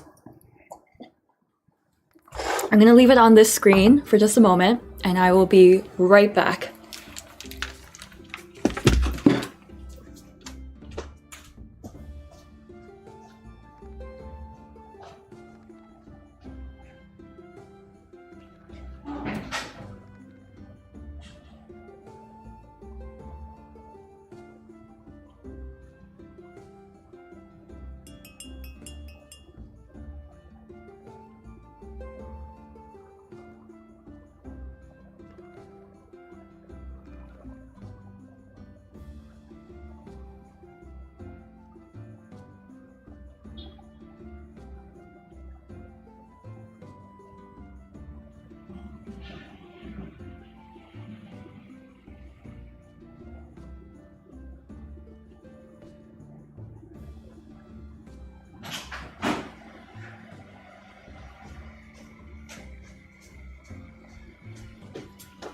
Okay, that was like the fastest bathroom break I've ever done.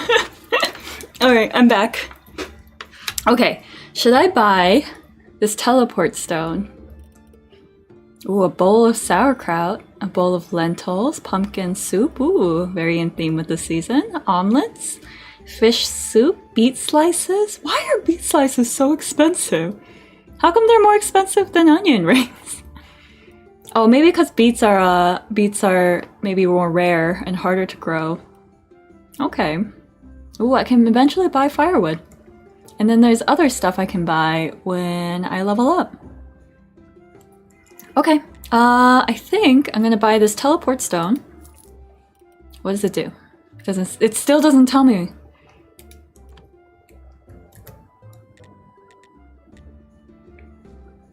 Bring the letter to Cresfold the blacksmith and return. But I did give him the letter. I gave him the letter before. Oh, it won't let me talk to this lady. Okay. The only gripe that I have is when you're talking to the villagers, they will tell you where key points are on the map, but they'll say things like, oh, the old lighthouse is northwest of here and all of that. But like, if you forget and you look it up on your map, you can't figure out where it is. Oh, that's right. There was a body. I had to go get the body. Okay, so the flowers come back, which is pretty cool. So that's a sustainable option. I don't think these like branches come back though. It looks like once you cut them down, they're down. Oh, there it is. There's the body. So, whoop, never ending. It's never ending taking care of your graveyard. Sure. Meat is rare and expensive.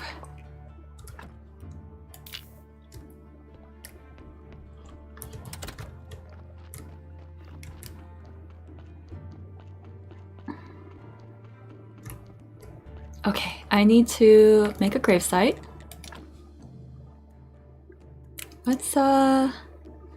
Let's kind of flesh out this area here. Let's put him right there.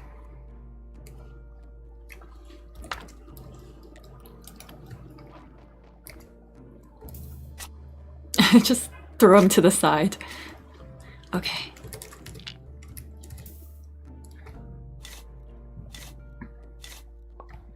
Okay, damn it, I just came from the village. Ugh. You know what? I'm gonna just stick around this area, gather the necessary certificates of body burial, and then I'm just gonna shove this closer to my house.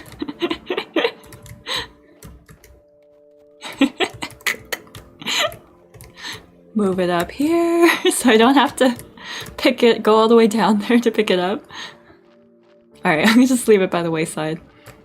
Alright, I think I'm gonna have to start dropping stuff off in trunks. So let's see. Let's put the food away. So mushrooms, the meat, wheat, the onion rings, and let's put the energy potion away too. So I have a lot of like wooden sticks and story. Okay. And this I can sell. Can I learn my...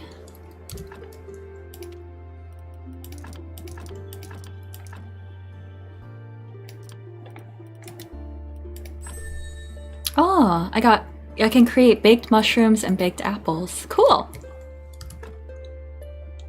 Okay, let me go out and see if I can pick up that log now.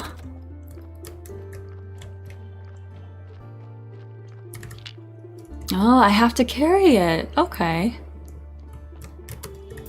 Cool. That was cool.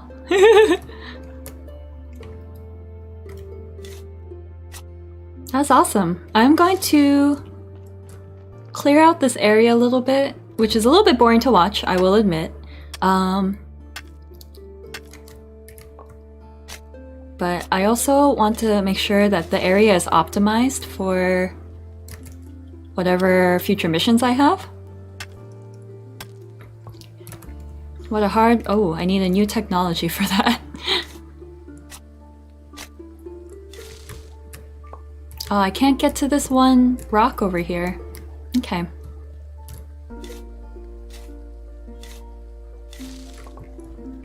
Okay, I think at some point I do want to like explore more.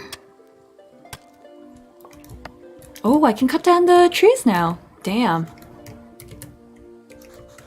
Oh, I can't collect any of this stuff. Oh, this looks like it has ore. Oh, it's like got some like ore veins inside the stone. Cool. Oh, guys, guess what? I'm out of energy. I got too carried away. What's this? Oh, I can cook. Cool. I can make a bonfire. Oh man, it's like almost morning and I'm going to bed now.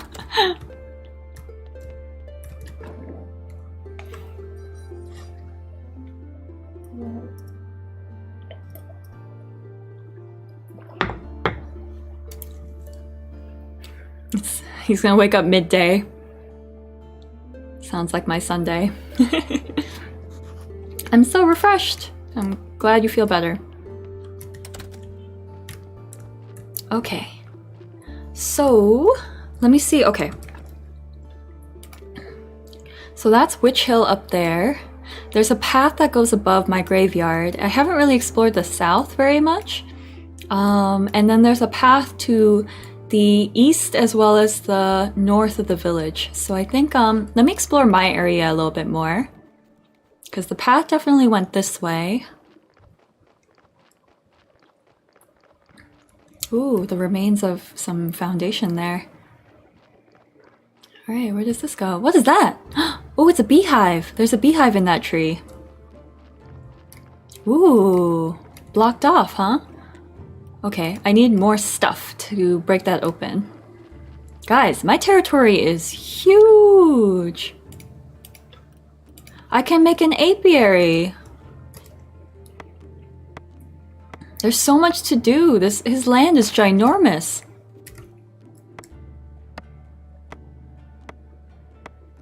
Yeah, I don't think he doesn't seem to need like... He doesn't seem to need a lot of food at the moment. I'm guessing the food thing is only when he's like in danger and not for like a hunger thing. Oh yeah, I guess you can chop down the trees and get beehives, honey from the beehives.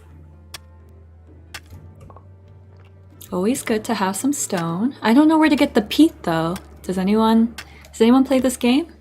And seen how to get peat? Living large in the afterlife. I know, right? So do you think he's dead? Do you think he died from that accident? Wait, he's not dead? Yeah, that's what I was thinking. I don't think he's dead. I think he teleported. Because it sounds like he can, like, get back home. They just moved him to a random graveyard. Yeah, and it sounds like they've been, like, waiting for him, like, for a really long time. Ugh. The life of a graveyard keeper is so difficult. I just want to see if I can collect these reeds. Guys, there's like a pier over there. Oh my god, there's like so much to do. This guy's got a lot of land.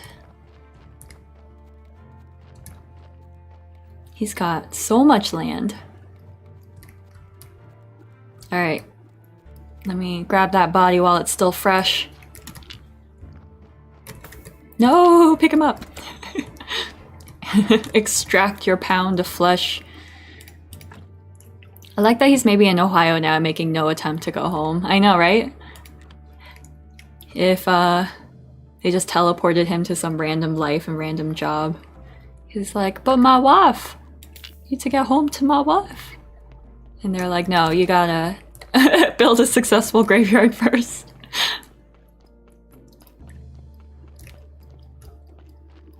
The life of a graveyard keeper is so difficult.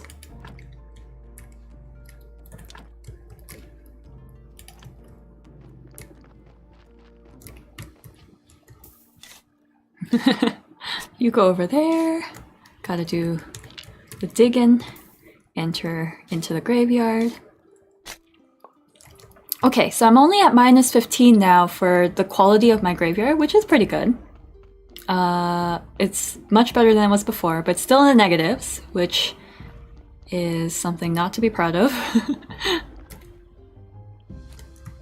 Okay, so I'm collecting all these flowers because you can decorate the flowers. You can decorate the grave sites using the flowers. Beige, you go home. Graveyard Tycoon. Before you go home, Graveyard Tycoon. You gotta successfully commercialize your graveyard before you get to go home. Okay, that seems to be a bug, where like I would be standing in the flowers and it won't let me collect them unless I'm facing it a certain way. I think I can get water. Yes, I can get water. Bucket of clear water.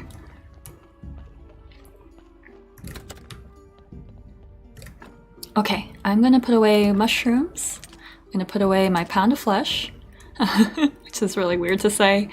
And put away the berries, and then the rest of this is all like necessary equipment. Oh yes, I'm gonna put this away. Oh wait, use this item to get water. How do I get the water out?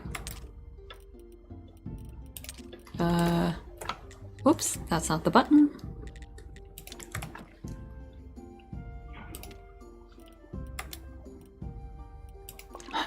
I can destroy it. Okay, where did the bucket go? Can put water away too. Okay, well the bucket's gone, you guys. I'm also low on energy, so I'm gonna take a nap. I'll wake up around like midday.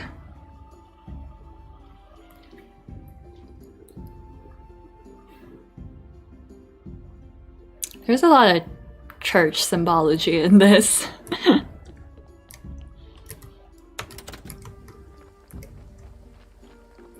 Okay, so I went north. I saw that area.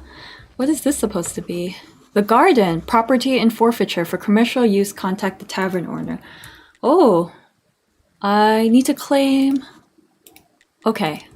I can use this as my own garden. Cool. Alright, I'm gonna go back to the village. I'm gonna explore the area east and north of there.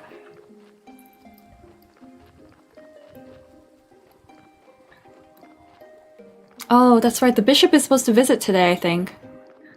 Because today is the day for some graveyard check-in. Graveyard audit, graveyard quality check. I wonder if I can steal these vegetations. I don't like all these monks just hanging around.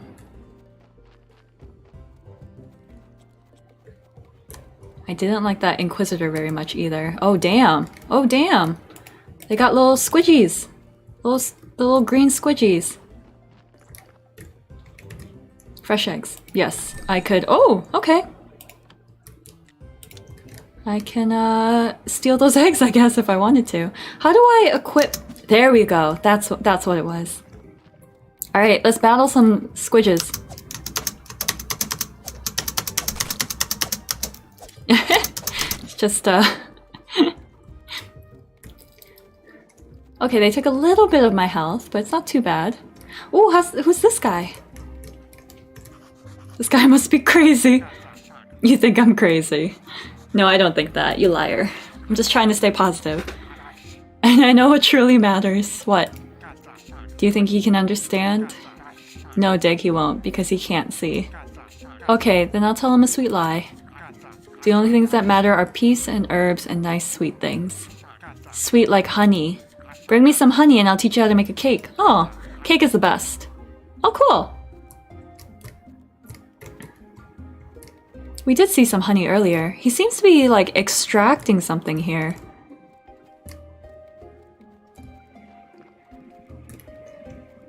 Oh, look at this, you guys! There's, like, nice orchard trees here.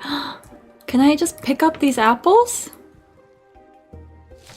Yes, I can! Wow, will you? Look at that! So many... Oh, it won't let me... That's what I mean! It, like, defaults to, like...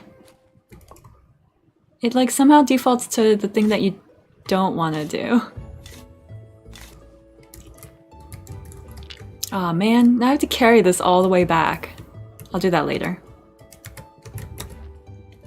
Oh, it won't let me collect more fruit. Was that a mistake? Oh guys, there's like so much stuff here. Oh my god. I'm guessing this is the astrologer. Holy mackerel, boy. You look like someone who desires to be a part of the magic world of fishing. I don't know much about fishing. Oh, he's the lighthouse keeper. Lucky you, I know a whole lot about fishing. It's so relaxing and it can be profitable. Plus, fish are really tasty. Sounds great, I'm in. Smart choice, my boy. I'll provide you with everything you need and teach you how to cook fish. Can you show me how to do it?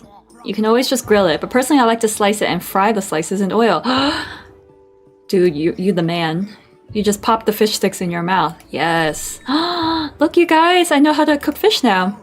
You know what else? When you eat fish, you start to think like a fish. All good fishermen always eat a lot of fish.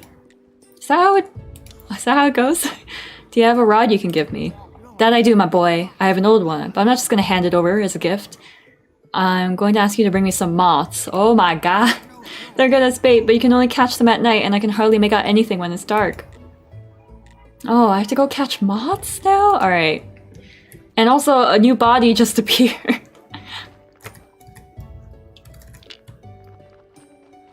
But we found the lighthouse keeper, which is cool. We just have to find the astrologer, because he visits the lighthouse keeper at certain times of the week. So, alright, I know I'm supposed to go take care of that body. Oh, there's a fishing pier here. Wow, there's a lot. There's a lot going on. I'm heading back because I have a new body to take care of. Oh, who's this? I smell something tasty and smoky. You should go to the town to get your palm reading. Everybody there is scrambling to earn enough to buy a scrap of bread. Oh, he seems to be like a traveling merchant. I'm gonna slowly make my way back. Oh, there's a no chopping down of trees in this area. Cool. Am I lost? No, I'm not lost. Who are you? Hi, I'm Tress. I'm the Graveyard Keeper, nice to meet you. If you need some winter materials, I'm happy to help you out. For stone materials, you can visit my brother, Corey. Aw, nice! So, Tress and Corey... My, my area is so far from... Good day, sir. We sell the finest dairy products in the village. Do you have any fresh beef? Oh no, sir, the cows are our friends. We're not like those folks in the town. I bet they even eat human flesh. They think they're smarter than us, but I think they're just barbarians. You guys, I'm getting a lot of friction between the village and the town. Look at these robust pumpkins, you guys. Look at how glorious these pumpkins are. And there's little, like, bee houses here for honey. This is a very cute town. I'm leaning in really close to the screen, and therefore it's the most you'll ever see my face, because usually when I'm drawing on my iPad, I'm like looking down. Okay, so I think the Witch's Hill is now forever accessible to me, I think. Because that gate is now open. Alright, I gotta head to that body real quick. Because I think if you leave them out for too long, they start to get all rotty. Yeah. Oh, look, the bishop's leaving. Maybe I can talk to the bishop real quick. He's ready to bounce. Not now, my son. I'm going home. I waited for you all day, and you didn't show up, so... It's alright. It's not like, my graveyard is that much better right now.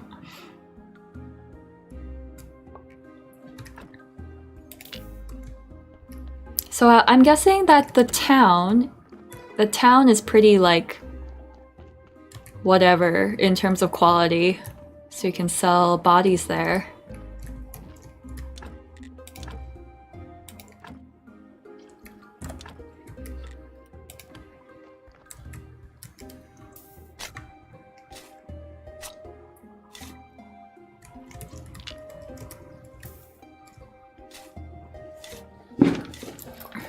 Okay, can I fix this? No, I need to make a stone repair kit. How do I do that? How do I so this is for the graveyard. I think maybe I have to go back home and figure out how to build from there.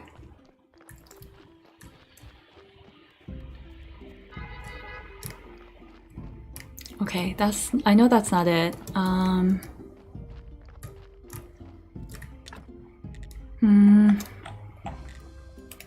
So that's not it either. This is a trunk for stuff.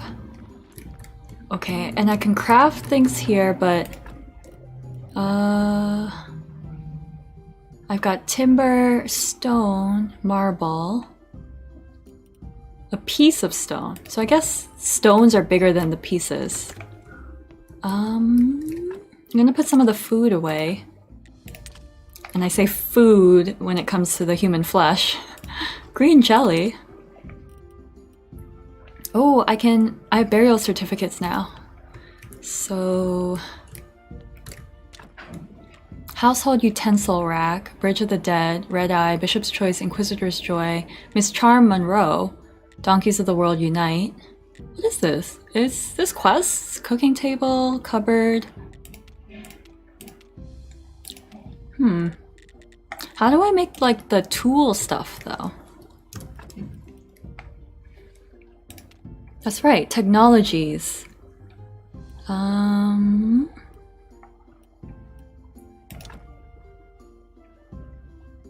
To unlock it, I need more stuff.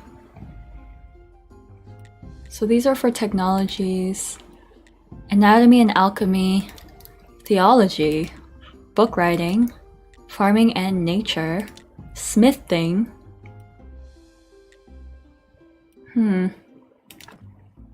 Why can't I unlock it? I'm pretty sure I have enough. Oh, do I need the blueprints for those?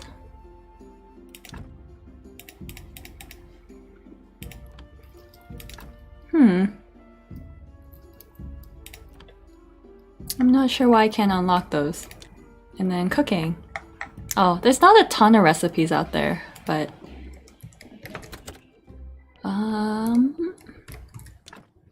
Nah, you can just you only build a trunk.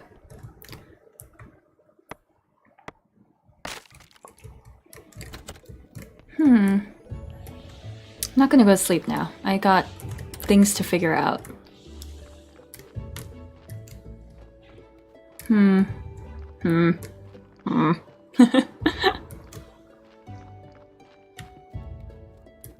Not quite sure what this area is. Fix the corpse hatch. I need simple iron parts though. You know what? I'm gonna head back to the village and sell those burial certificates and get some money.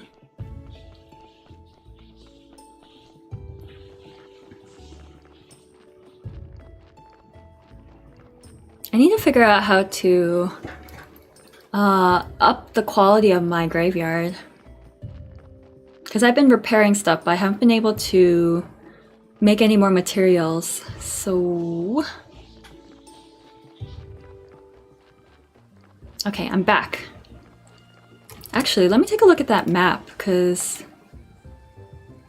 That's the lighthouse. There's more stuff up north, but it's blocked off. And there's a path going south, but I think that's blocked off too. Oh, I'm pretty sure I explored more of this area. I'm not sure why the map isn't showing that though.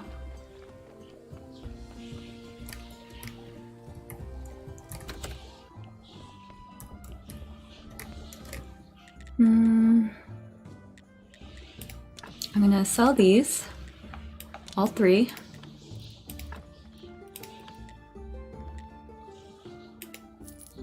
Okay, I have a little bit of money now. Can I buy... Ooh, package of meat. I got some meat of my own.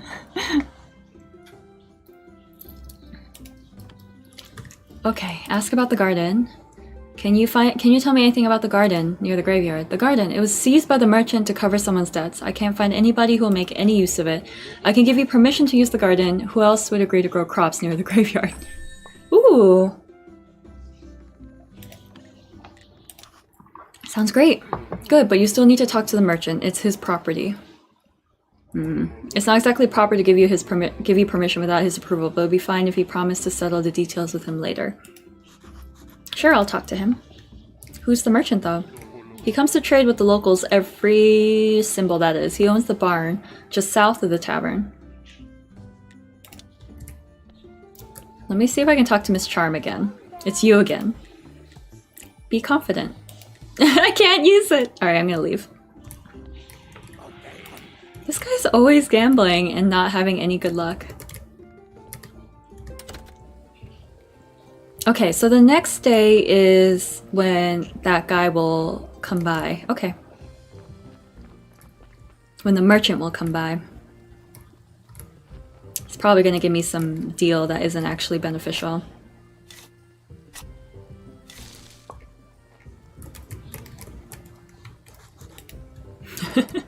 What is this?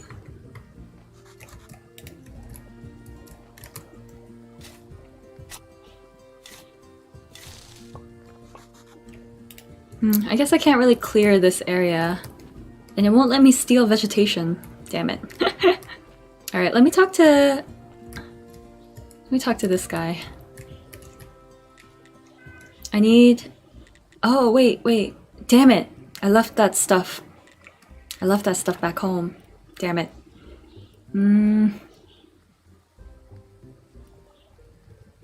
Let me, Oh, that got expensive real quick. Let me buy 2 of these. Or 1? Let's get 2. Okay. Gosh, I left the slimes back home. So now I can't give it to him. Oh, he won't let me through. The path to the town is closed. You need a town pass.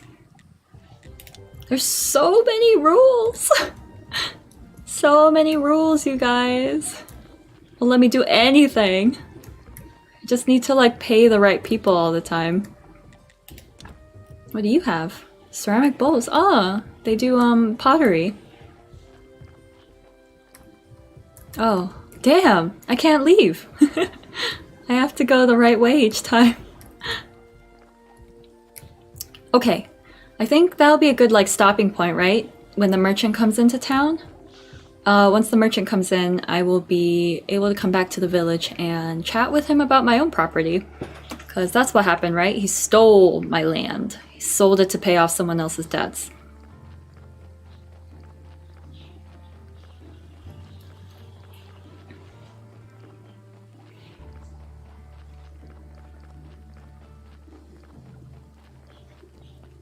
Man, it's a long walk back.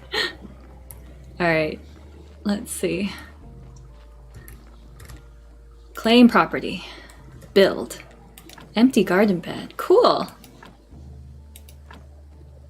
Let's just like do this now. And then when I talk to the merchant, I'll be like, hey, I am buying back my own land. Look at that. I can, Cool. It's farmland now. Alright, was there another body left? No, there isn't. Alright, I'm gonna put some stuff away.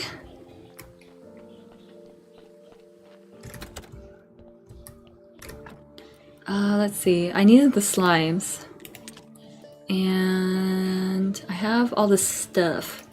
Okay, I'm gonna go to bed because it's about that time.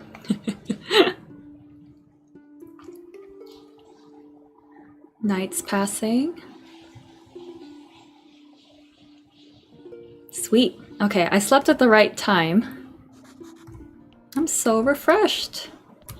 And now I can get some stuff done while I wait for the merchant to show up. I really need to figure out how to do like the repair stuff, how to get that repair stuff all, because I really want to fix things in my graveyard, but I can't.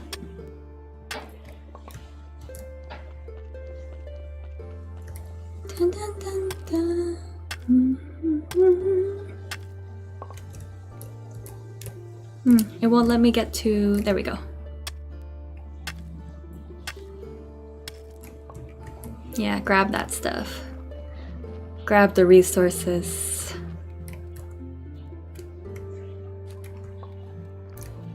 I got some time to explore up here. I think the Inquisitor like shows up here every what's that called? Whatever day that is. Ooh, what's this? Oh, these are farm plots.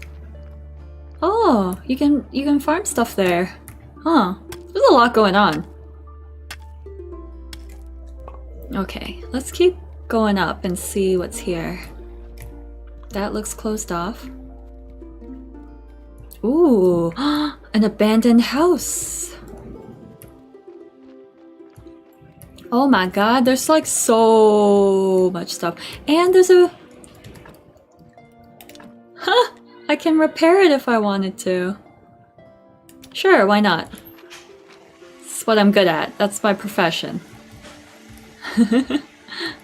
What is this house? It looks burned down. Yeah, it's called Burned Down House. An original name if I ever heard one. Oh, I can't unlock harvesting gravel yet. Oh, I wish there was a way to like collect her ashes and like bury them properly. That would have been cool. That would have been cool if I could do that. Because it's a damn shame she was burned like as a witch.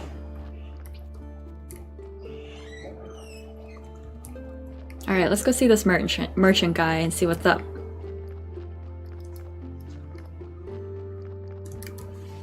I can't interact with the stuff here at the crossroads. The game gets a little laggy and glitchy when it's near the wheat fields for some reason. Oh, there he is! Oh, traveling merchant. He sounds drunk. If you have any spare silver, I can offer you amazing things, tasty and rare. I humbly apologize, but I'm not buying any of your shit stuff. He's trying to say shit. Unless it's something invaluable. And I doubt you can find something like that here. Actually, I'm new here. Everybody thinks I'm the keeper at the local graveyard.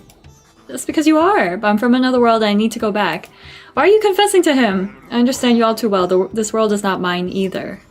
Oh, thank God. Mine is a world of grandeur, the palaces of the town. I'm not so lucky to be highborn, so I have to earn my coins here in this onion potato hell. Scare him to cure his hiccups. Oh, he's got hiccups. I thought he was drunk. Boo! Are you mad? What are you doing? I was only trying to help you with the hiccups. That was a fool thing to do. I just need a little time. That shark fin steak I ate this morning was so delicious, but I have to admit that the golden fried butterfly wings stole the show. What the fuck is he talking about? Seems like you're okay now after my little surprise attack. Yes, it seems so. That was weird. Horadric gave me permission to use the garden near the church. I need to discuss the terms of use with you. Oh, I totally forgot about that dead weight. It cost me so little. Of course, that was so many years ago, and due to inflation and the good soil, why now it's not quite a valuable commodity. You motherfucker. 10 gold? That's too much. Okay, what about 5? I don't even have 5. I'm short on money. Maybe we can discuss some kind of barter. I see you're a poor man who wants to earn a little money by growing crops. We can discuss the terms of your rent, but first let's see how good of a farmer you are. Let's make a deal. You deliver a batch of carrots, cabbages, and beets. Then I'll see you as a serious business partner and we'll make a long-term deal that's profitable for both parties. What do you say? Sure. As soon as I have my first harvest, I'll bring it to you. It's another task! He wants 12 of each! One more thing, if you have the time, I'd like to ask you for a small favor. What else now? My friend, I like delicious food, but lately I've been having stomach problems. After a good dinner, I get the hiccups. It's driving me mad. A friend of mine from the wine club told me that hiccup grass can help. I believe there's plenty of it in the swamp. I'd be very grateful if you could bring me some. Sure, I'll look around. Alright. I have another mission. Because everyone around here seems like they just want to keep giving me things to do. Look, he's laughing. Take this whetstone. Just sharpen your broken tools and they'll be as good as new. Oh, shit. I can trade with him. Well, I've always been able to trade with him. Alright, I have a good relationship with the blacksmith now. Alright, there's like a weird thing where it won't let me succeed the mission where I gave the note to him. And Hordrick, I think, is supposed to give me something. Oh no, there he is. Creswell told me. Okay, so you had to complete the mission first. Here, have a beer, it's on the house. I wish I had a stamp. What do you have? Alright, let me... I need to figure out how to get... I need a bottle of wine. The Inquisitor, you don't want to be his enemy. You want to be able to talk to Snake. The Merchant wants a lot of shit. Miss Charm, demonstrate that you're worth talking to. Reach 5 at the graveyard.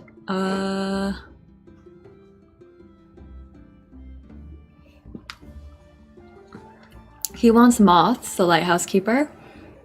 5 honeypots for dig. Find a stamp and sell meat to Hordrick. Find 10 paper and 1 ink. I don't know what missions to do. I don't know which days to go to. The lighthouse.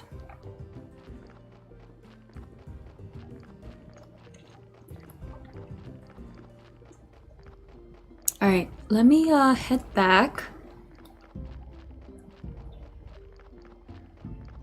You know what I'm gonna do? During the week before I play this again next time, I'm gonna read some tutorials. Because I'm kind of floundering on how to repair stuff, and I'm sure that's not like super fun to watch. But what I'm gonna do first is get this garden area all ready.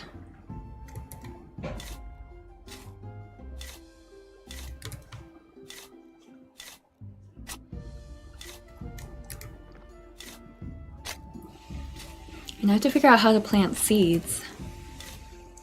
I love that there's still like a farming simulation in this. It's very similar to... It's not similar, it's got like that Stardew Valley aesthetic. No, I need to fix my...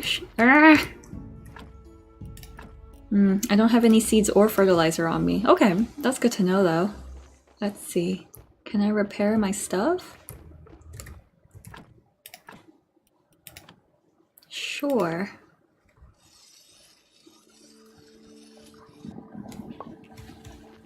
Okay, Rusty Shovel is back in business.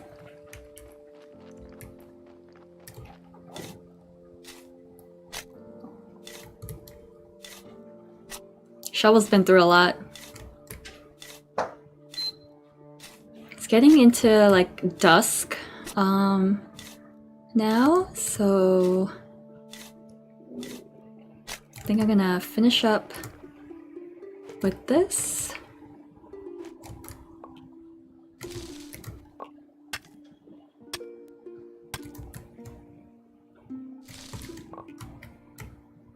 I don't have enough energy for one strike? Oh my god. Oh, and there's a body. Alright. So what I'm gonna do is... I'm gonna put my things away. Let's see. That goes in there. That goes in there.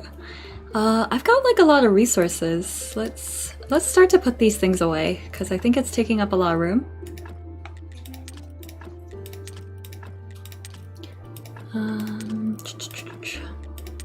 Okay, and then all this other stuff I'll kind of keep on me. Oh, I've had a beer this whole time. Oh wait, no, that's right. The Hordrick gave me beer.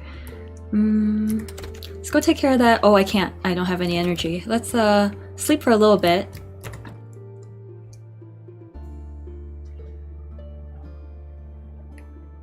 Okay, I'm gonna wake up and go take care of that body. The middle of the night, not creepy at all. How much has it deteriorated? Only 4%. Okay, alright, after this body is done, I think I'm gonna start winding down.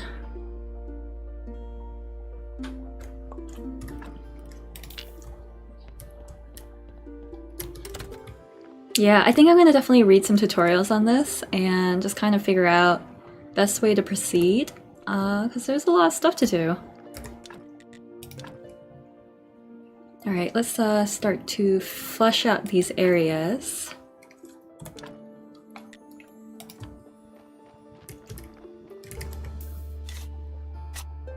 I like that he just like tosses them when he's working. Alright, another burial certificate. Easiest way to make money.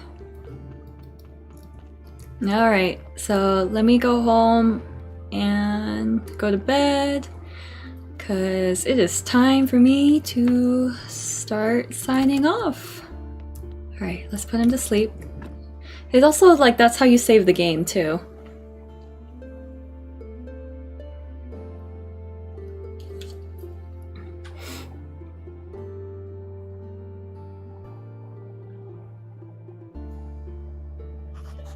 Alright.